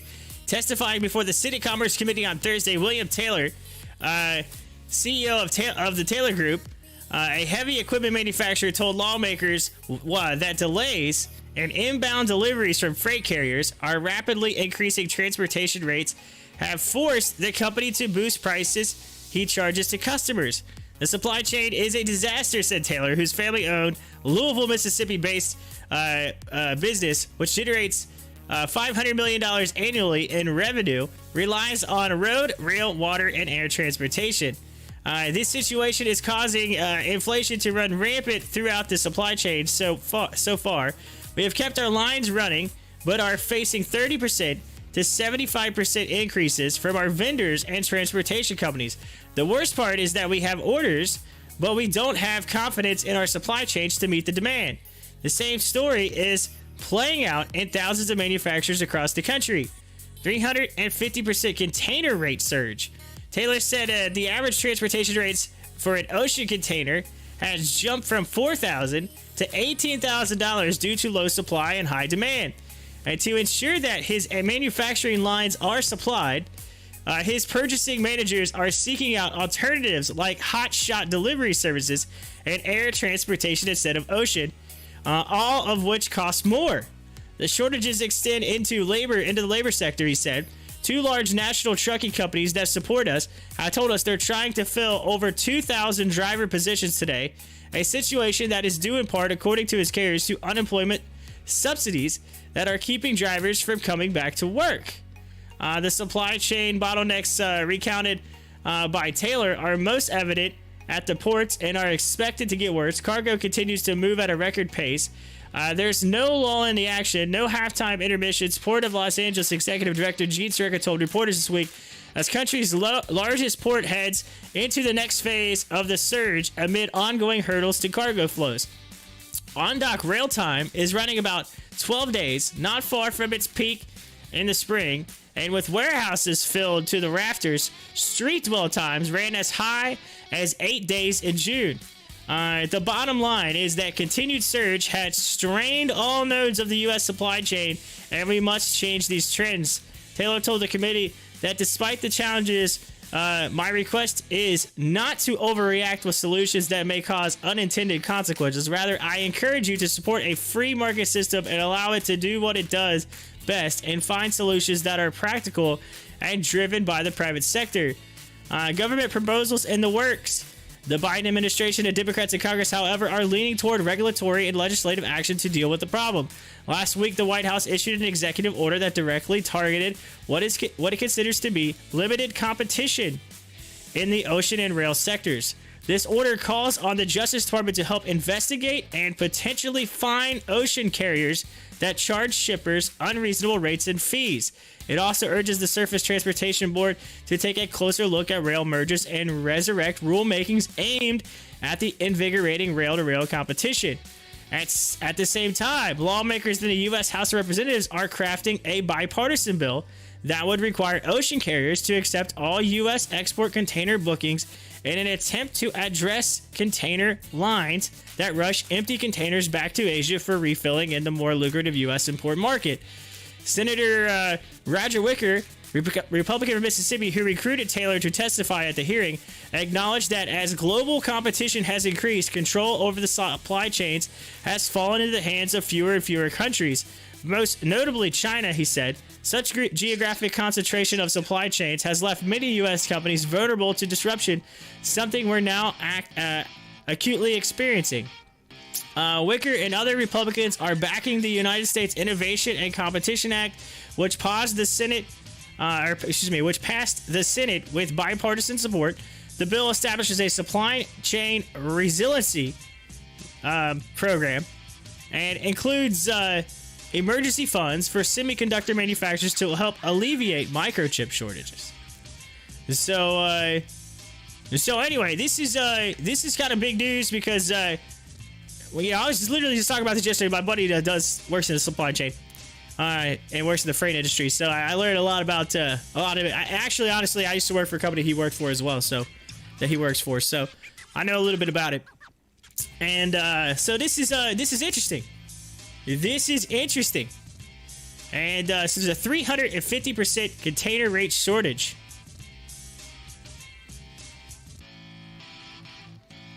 So let's see here. It says supply chain disaster, and the thing that I was literally talking about earlier, and I think is a big thing. And we were just talking about this. So someone said it right here. Where is it at?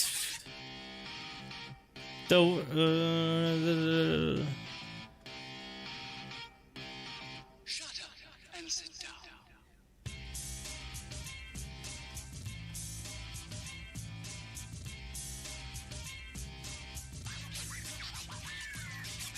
Okay, so right here it said the shortages extend into the labor sector. It's so crazy that I was just talking about this. In the labor sector, he said 2 large national trucking companies that support us have told us that they're trying to fill over 2,000 driver positions today. A situation that is due in part, according to his carriers, to unemployment subsidies that are keeping drivers from coming back to work. Okay, so they're basically saying that these people, these 2,000 drivers, 2,000, which, hey, by the way, it's 2,000 trucks. Think about it. Or, probably less than 2,000 because sometimes you'll have team drivers, which are basically 2 drivers in 1 truck. That'll go on larger hauls. But for the most part, to say we said we were 1 to truck, all right? So you're talking 2,000 trucks that are currently not on the road, all right? So that's a lot that's not being moved, all right? I'll give them that, right? 2,000.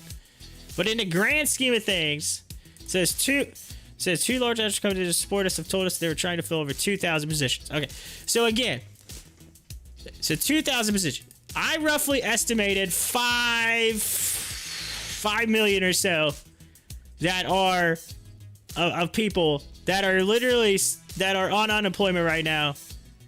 That are probably I would say about 5 million people that are more than what we had pre-pandemic. There's 5 million more people on unemployment than pre-pandemic. So 5 million. All right. So of 5 million. All right. This right here is, and again, this is all across all different industries. All right. But again, the majority, I would say, could be labor sector related. And here's the issue. I keep saying it. Some of these people are not on unemployment just to get extra money. So, maybe some are. Who knows? But then at the end of the day, you're not paying your employee enough, right? If they're going to stay on unemployment and make money, what's the point? What's the point of doing the job? No wonder you can't find anybody. That's your issue, right? Apparently you weren't paying them enough in the first place, so they're trying to find something else. And I would say that a big portion of some of those drivers may have went to remote work from home jobs. I was trying to talk about that yesterday. So I literally want to screenshot this and send this to my friends. We were just talking about this. It was interesting.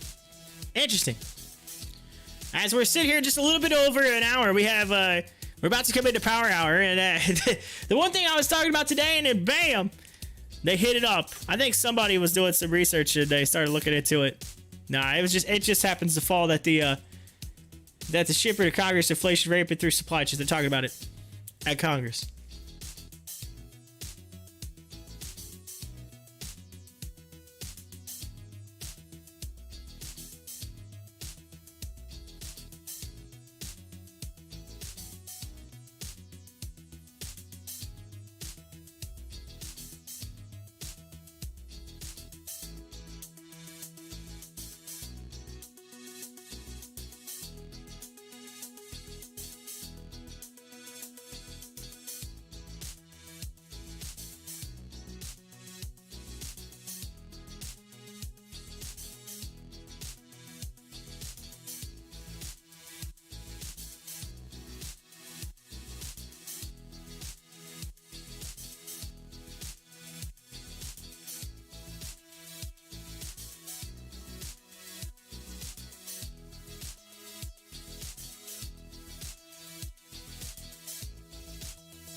All right, yay. Eli's Game Technology shares are trending higher after the company announced it will debut its Eli's Game Board US retail sports betting platform at the National Indian Gaming Association trade show. So, Eli's right now currently is at $4.25. It's up 18.4% currently today. So that's another big mover. So let's go ahead and get an update on the big movers. SXTC still number one at 41% right now. GXGX just came in. So I guess we're gonna go over to GXGX. Oh, if I could type here, jeez. Sometimes my fingers get all flubbed up here on this Friday as we are into that's what I'm talking about. Yes, last hour of the day. We have currently 51 minutes left in the market today as we get ready to end the week.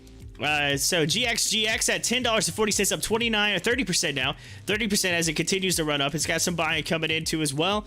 AMC still taking that dip, going on down. It went all the way up to 38 bucks today. Now heading back down to that $32 mark it hit yesterday. So I don't know. I think there's a chance. I think there's a chance it might continue to go down. And if it does, I mean, the next stop after you go, in the channel that it's in now, the support line is at that $20 mark. So that's the thing. We got people that were that bought in high, and it's just continuing to go down. So I think some people are starting to kind of freak out. But again, don't be alarmed too much. It's a Friday thing. Things do end. They do. Tend to towards the end of the day kind of go down. Why? It's Friday. People are kind of getting in, getting out of here. Get ready for the weekend, and then you got those the market makers that don't want to have those option contracts in the money, so they want to try to force it down. So you got that. The hedge funds kind of working against you. So keep that in mind for the last hour of the day on stocks like AMC. As for the next one, GLG, we talked about it today. It's number 3 at 23.15%. Excuse me, 23.21%. It just updated to it. And then after that, we got RCAT, which is 19.58. I just talked about Eli's. Eli's is at 18.66. So Eli's has just made it to the top 5 for session movers today.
All right, let's get an update on the earnings calendar since it is Friday. Typically Fridays you don't see a lot on the earnings side, but I'm going to look ahead to next week and see what's going on next week for earnings.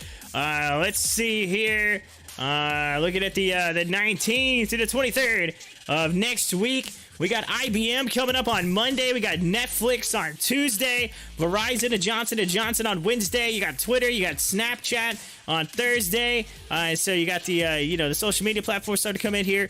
And then again, Fridays are too awful hot. But so we got that coming up next week. There's quite a bit. It looks like I think United Airlines is even doing theirs on Tuesday as well. Let's see here as we continue to look forward towards the end of July. You got Tesla coming up, Apple, AMD, Microsoft, Facebook, Boeing. You got Ford, you got Amazon, you got PLTR coming up, CIDM and HOFV. all coming in. Man, that last week of July is going to be hot and heavy on the earnings side of things. I'm going to be excited about that because that's a big week right there for earnings. I mean, huge. Tesla, Apple, AMD, Microsoft, Facebook, Boeing, Ford, Amazon. That's huge. Huge.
All right, so we were just talking a little bit about gaming, and then Penn National Gaming, it says why the Penn National Gaming shares are trading lower today. So Penn National Gaming, they're trading lower by on this Friday afternoon amid a rebound in U.S. COVID-19 cases. So apparently not a rebound in U.S. COVID-19 cases. I've been talking about it today, which has clouded the travel sector outlook, and that kind of also includes the gaming side of things. So Penn National Gaming operates gaming and racing properties in the U.S. The company has garnered popularity through 2020 and into 2021 thanks to its retail sports betting offerings with digital media company Barstool Sports. Penn offers live sports betting and properties in Colorado, Illinois, Indiana, Iowa, Michigan, Mississippi, Pennsylvania, and West Virginia.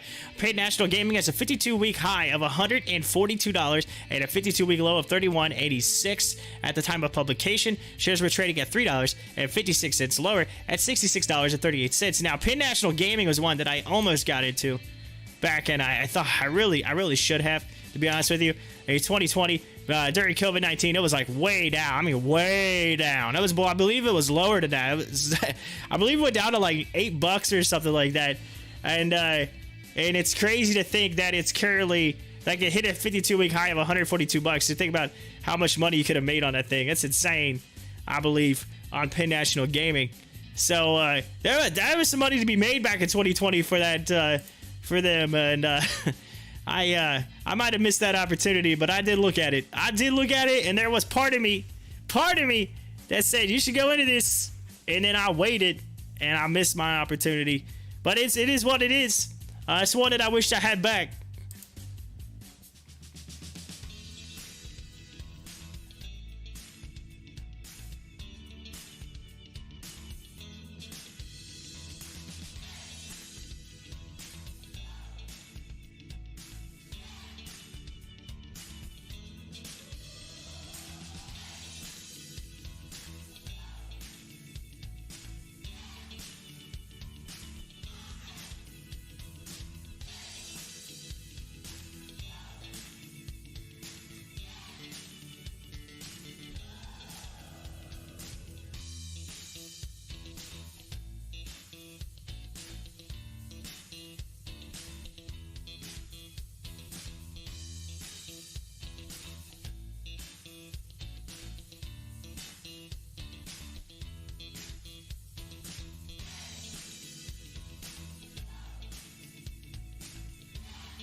All right, so Fake Token, check this out. They just posted this out. It said, I think it says just like a nice little visual of Fake Token to give you a little bit of an idea of how things work. This is a transaction process on this. This is on Twitter. They just tweeted this out. It's pretty cool for Fake Token. Look at this liquidity. They got liquidity staking. They got the whole 9 yards, the rates, the fees, the actual tokenomics, and how it travels and where it goes.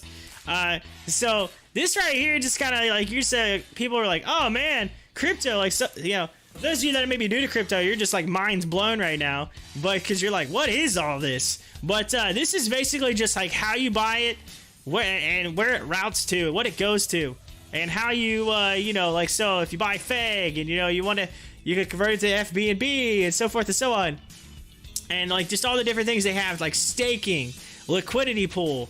They have the reward system with cashback rewards. They got the fees, the tax, how the burn is. It's all written in here. And so this is just the benefits of it at a glance. It gives you a little bit of the FEG exchange and how their thing is, and then how the DeFi works. So there you go on the FEG token setup. It's pretty cool. So you can check that out. You can follow FEG token. They're on Twitter. Also, you can follow me on Twitter if you haven't had a chance to yet. Yes, the link in the description to follow me on Twitter, Stocktwits, and a few more. Also, keep in mind, I do have some links in the description for the WEBULL desktop app, which you're looking at right here on the screen. WEBULL's desktop app currently, if you go through my link and you do my referral, it's you get 2 free stocks, 1 for signing up, 1 for depositing $100, and you're set up there as well. And then I got my live news feed over here to the right. You can it also has a movers gainers tool. You can't really see that, it's off screen, but I have that as well. For my movers gainers tool, and a bunch of other, they have stock screeners, all kinds of stuff on there that you can check out. Going through my link for Benzinga Pro, you can check that out. You can click that out. There's a 2-week free trial, no credit card required. All you need is a username, email address, bam, sign up, boom, you can try it out, and it's pretty sweet. So there you go. Get that, get it while you can.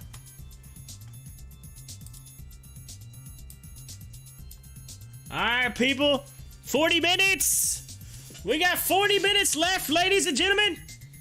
As Tesla is in the news right here. Tesla shares a quiet CEO Elon Musk tweets improving permit approval speed and lowering permit costs for solar would make a big difference. So let's see this tweet from Elon. Let me drag it off here just in case there's something on here I can't bring up on screen. Sometimes they post things, and so just a second here.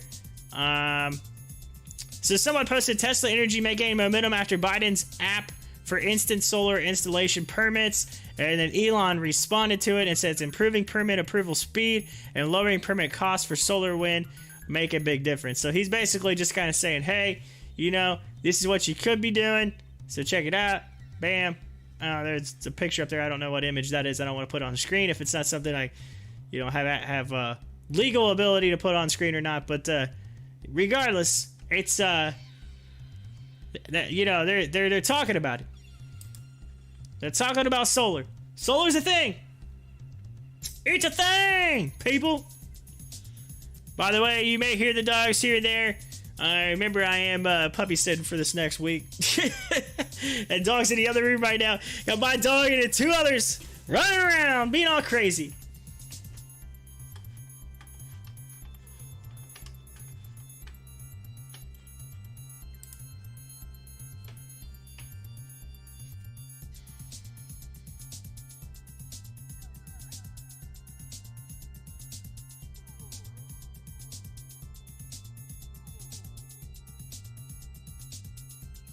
Yeah, it's starting to storm, so we got some like lightning and thunder in the area right now. Hey, so that might be why the dog's kind of getting a little, you know, they get a little nervous when they hear that thunder and whatnot. So, there it is, right there on cue. I said thunder, and bam, here it comes.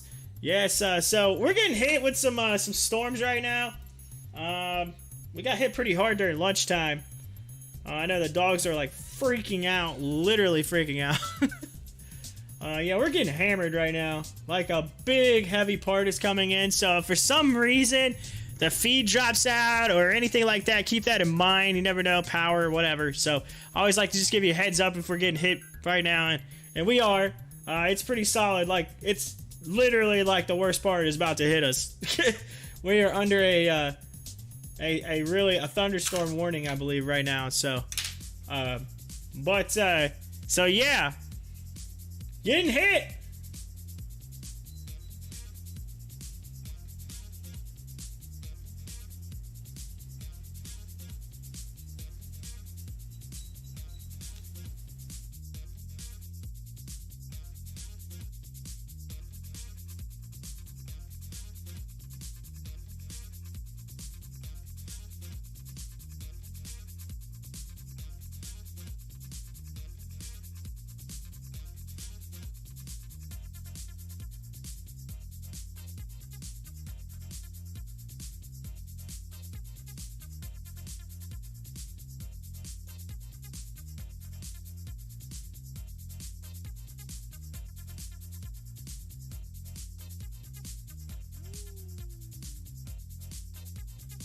Man, we about to get hammered. I had the volume down, but I turned the mic down for a second.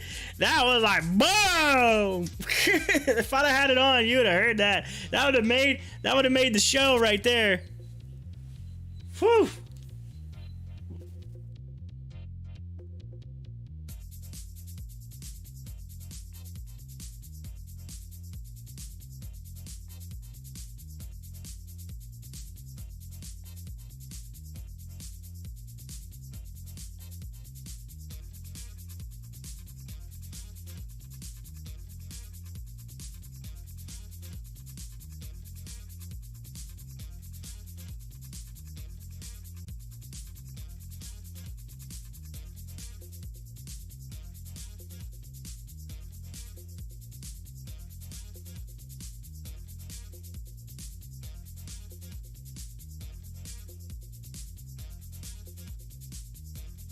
All right. Red Cat, R Cat is starting to move up right now. Let's look at it. RCAT, R Cat, Red Cat. It's You see, it's got a little bit of a George W setup right there, and it moved up pretty nicely coming up off of that big run there. And as you see, 22% right now, and it is number one right now on Stocktwits. And keep in mind, 35 minutes to go. I will get you the big rundown right at 4 p.m. I will go through the whole spiel, let you know where we're at and where we ended the week at, including the top 4 at 4 according to Stocktwits. I'll have that for you all coming up here in about 34 minutes.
Man, look at Red Cat move! Red Cat! Got a little bit of green start popping up through there. You can see it setting up right now.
Whoa, we just had a flicker of the lights, ladies and gentlemen. A flicker of the lights. I don't know if you saw that. It was just like a poof.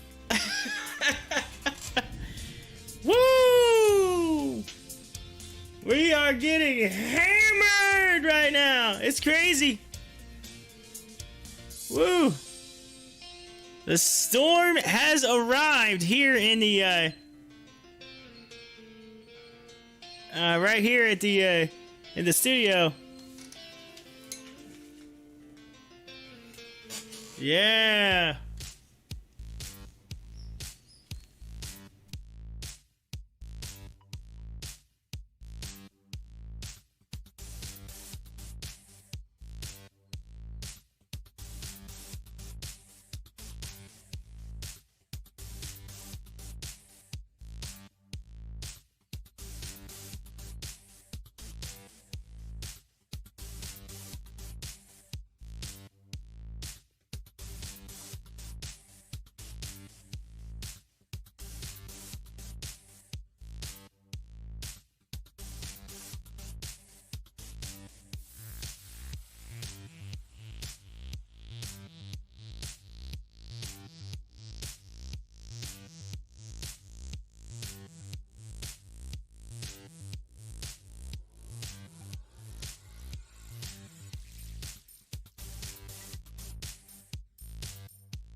All right, we are sitting at 22 minutes right now, 22 minutes away from market close. We're getting hammered pretty hard with the storm right now as our cat is moving up really nice. Red cat getting a big pop right now. Check it out, up 30%. You're probably going to hear some storming in the background. You'll probably hear the rain. You may be hearing it right now. It is coming down. We're getting hammered right now with the storm. You also may hear the dogs. That's right, the dogs in the background. That's because, yes, I am Dog City this week, and so we got a couple extra dogs here at the house outside of my big German Shepherd I talk about all the time. But so I think they're freaking out. They're like, "There's a storm! What's going on?" Yeah. So yeah, there's a. So if you see it, the power flickered a minute ago. I actually see the the lights kind of flicker. So if you see that happen or whatever, if I just cut out for a minute, that's possibly why. Just FYI, there are storms in the area right now. As we're getting closer and closer to the end of the week, and AMC will get you the update, GameStop, the whole 9 yards rundown coming up here in about 21 minutes, and we'll run through everything. We'll give you the top 4 according to Stocktwits, and the full update and any news that may come between. I'll hit you up right here. Feel free to hit the live chat up. Feel free to talk it up for this last 20 minutes. Let's go.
Ooh, AMC starting to curl a little bit with a little bit of a George W. Look at this. Curl, and then again, RCAT, we're seeing some push up, maybe some real quick push here before the end of the day. Before we get into that, into those after hours there. Let's pull it over so that we can kind of get everything kind of in line here to where we're going. But RCAT, Redcat's just cruising right now. It's actually the number 2 spot, and it is not awful far behind the SXTC today on China SXT Pharmaceuticals, which is currently sitting there at 46%. So 31, so a little bit of work to do, but there's a chance. There's a chance that it could take the top spot at the end of the day. Let's see. It's a race, ladies and gentlemen. In this last 17 minutes.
Oh man, we were talking. Wish was moving up quite a bit for a while there. Now all of a sudden, here's a little bit of an article. It says Wish. It says Context Logic looks like it could break out of a pattern in the coming weeks. So maybe it's time to pick up an option contract here coming really soon on Context Logic. Let's take a look. It looks like it could break out of a pattern in the coming weeks. It says shares are trading lower Friday morning after retail traders were able to push the stock lower. The stock has been a favorite of Reddit's Wall Street Bets community and is always among the top 20 trending stocks of the site. Traders are attempting to push these stocks higher as it trends on social media such as Reddit and Stocktwits. Context Logic was down 8% at $9.27 at last check on Friday. It says shares are looking to be forming into what technical traders call an ascending triangle pattern. So we'll pull this up. We'll pull Context Logic up. Let's pull Wish up really quick. We'll put it up right here, and I can always come back to that. We'll go to Context Logic. We got about 12 minutes. You know what? I'll go full screen on it really quick. We'll just go full screen on it. And then we'll go ahead and chart it for you so you can take a look at Wish to get you a little bit of an idea where it's sitting at on Wish. And so let's zoom out. Let's go to the daily chart right here. As we look at it, remember I had that level of support, which is actually so funny because I drew this. I drew this up right here, and look at this. It went right to my line, and it came down on Wish. That's how you know your levels are good, right? That's how you know your levels are good.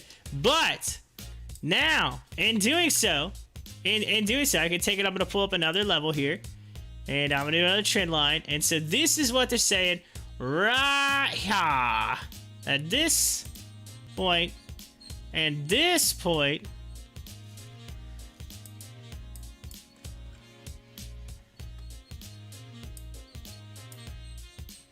let's see. Oh, I moved my one line. You know what?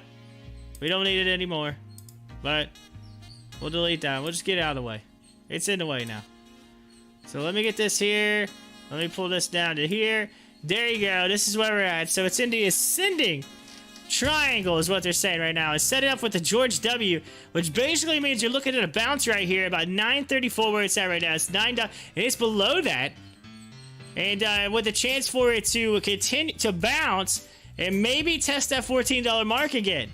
Coming really, really soon on Wish.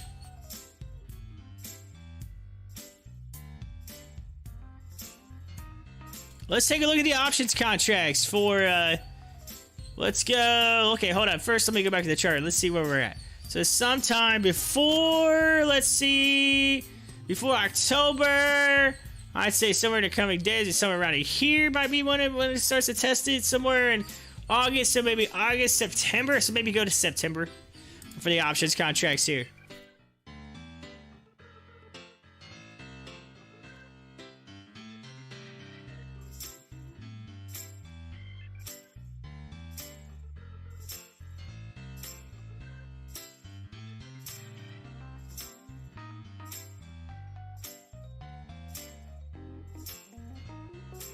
Right there's a $10 one for $1.30. $1.30, or you can come out here to the $14 mark at 60 cents, 65 cents right there. It's September. That'd be a good option maybe for you.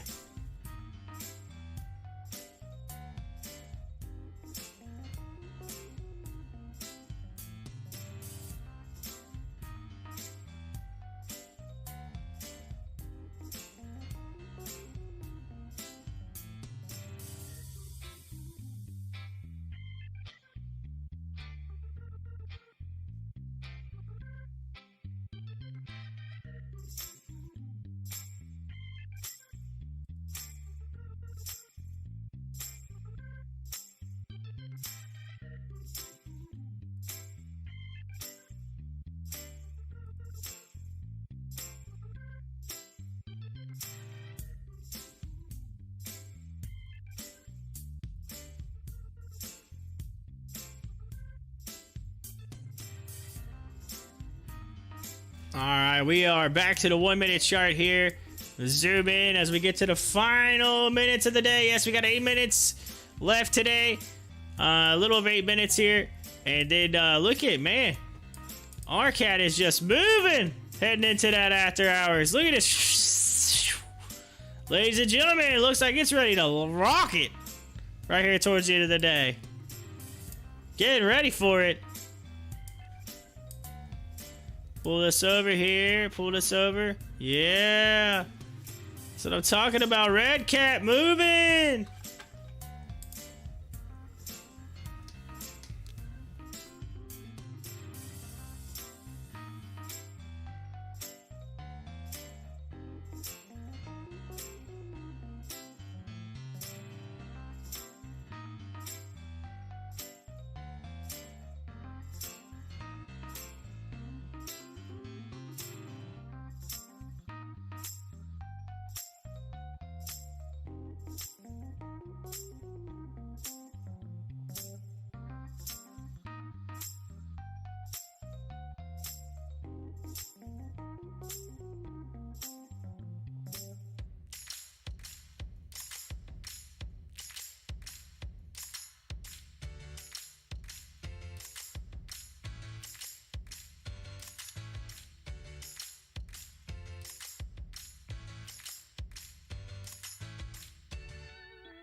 All right, we got the market close on the imbalance, and ladies and gentlemen, it's 309 million to the buy side right now on the market on the close on the imbalance. There you go. Market close imbalance. 309 million. Let's go. We got currently a little over 5 minutes to go, so we're counting down to the end of the week here, ladies and gentlemen. Let's see where we end.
All right, 3 minutes, ladies and gentlemen, 3 minutes.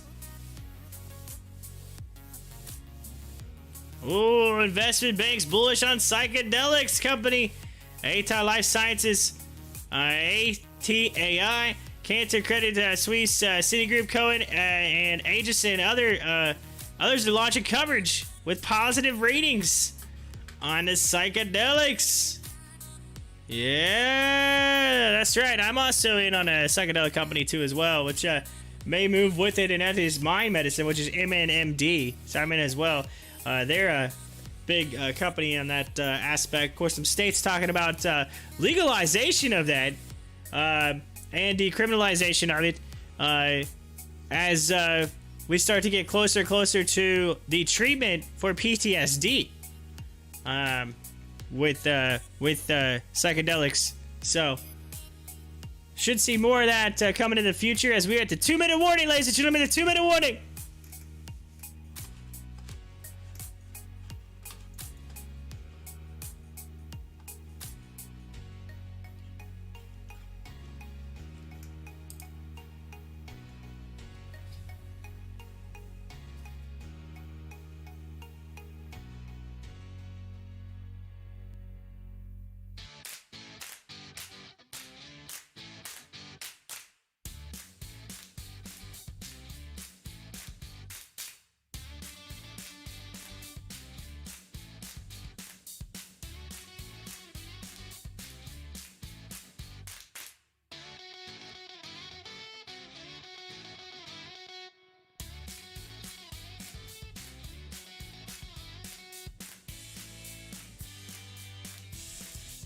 Alrighty, 1 minute. 1 minute.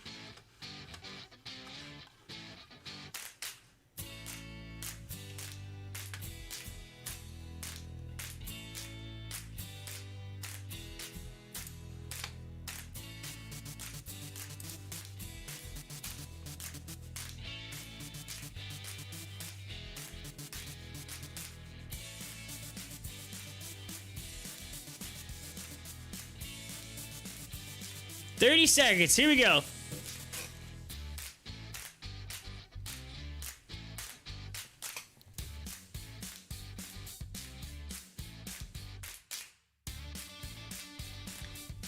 All right, ladies and gentlemen, let's get into the countdown. And 10, 9, 8, 7, 6, 5, 4, 3, 2, 1. Ding, ding, ding, ding, ding, ding, ding, ding. Ring that closing bell, ladies and gentlemen. We have reached 4 p.m. on this Friday, July 16, 2021, and it is the end of the week, end of the day, end of the session. Here we go. And AMC finishing off the week at $34.92, down 3%. 3%, but still above where it was yesterday. It went a high of $38.55 after opening at $37.61, and then again, it finished at $34.92. As for GameStop finished it up in the green. Yes, 1.34% to $169 in the nickel. With it looks like here they opened it, 171.25 with a high of 179.47. So GameStop getting it done, getting in the green, and ladies and gentlemen, they pulled it off. Arcat finished it at the top with the number 1 big mover of the day. That's right, the big dog daddy, ladies and gentlemen, happens to be the big cat daddy. That's right, Arcat, Red Cat, and it was $41.15. 41.15%, up $7.10. Had a, let's see here, volume of 25.53 million. So there you go, low of 480, high of 746. And then SXTC, who was the big dog daddy all day long, and then basically got kicked off the top spot right at the end there, right at the end. And that was SXTC, China SXT Pharmaceuticals. Was at $2.12 into today, 41.33%. So there you go. So, Yeah, well, technically, they're on top of the... Okay, so SXTC ended up just barely, but according to the update over here, I got it looks like the one beat the other, but they're close. They ended today neck and neck, 30.33 and 0.15. But these two right here took it today. Took it. I'll give SXTC a little bit of credit. They were there. They were there. All right. As we look at some of the others today, let's see. Savara was up 3.82%. BlackBerry up. They're down 4.54%. Cost was down 5.76%. HOFV down 0.92%. DLPN minus 6.43%. CIDM was down 9.4%. CSCW 1.91%. WiseKey at 0.59%. Let's go here. Tesla at 0.98%. We had Second Sight Med at 0.53. So they all seem to be down, except it looks like Coinbase finished up 0.17.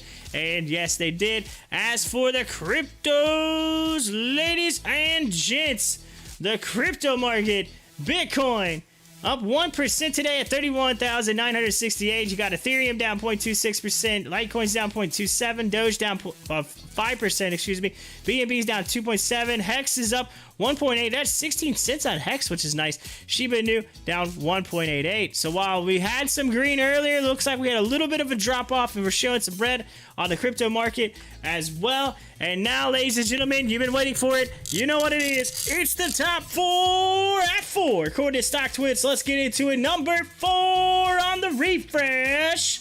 Let's go. Number 4 is NVIDIA. NVIDIA down 4.25% at number 4. Number 3 ended up being Microvision, MVIS at 0.87%. Number 2, Moderna, mRNA. They've been talking about the vaccines, 10.39%. And number 1, ladies and gentlemen, we talked about it. Yes, Red Cat, RCAT, number 1 at 38.96%.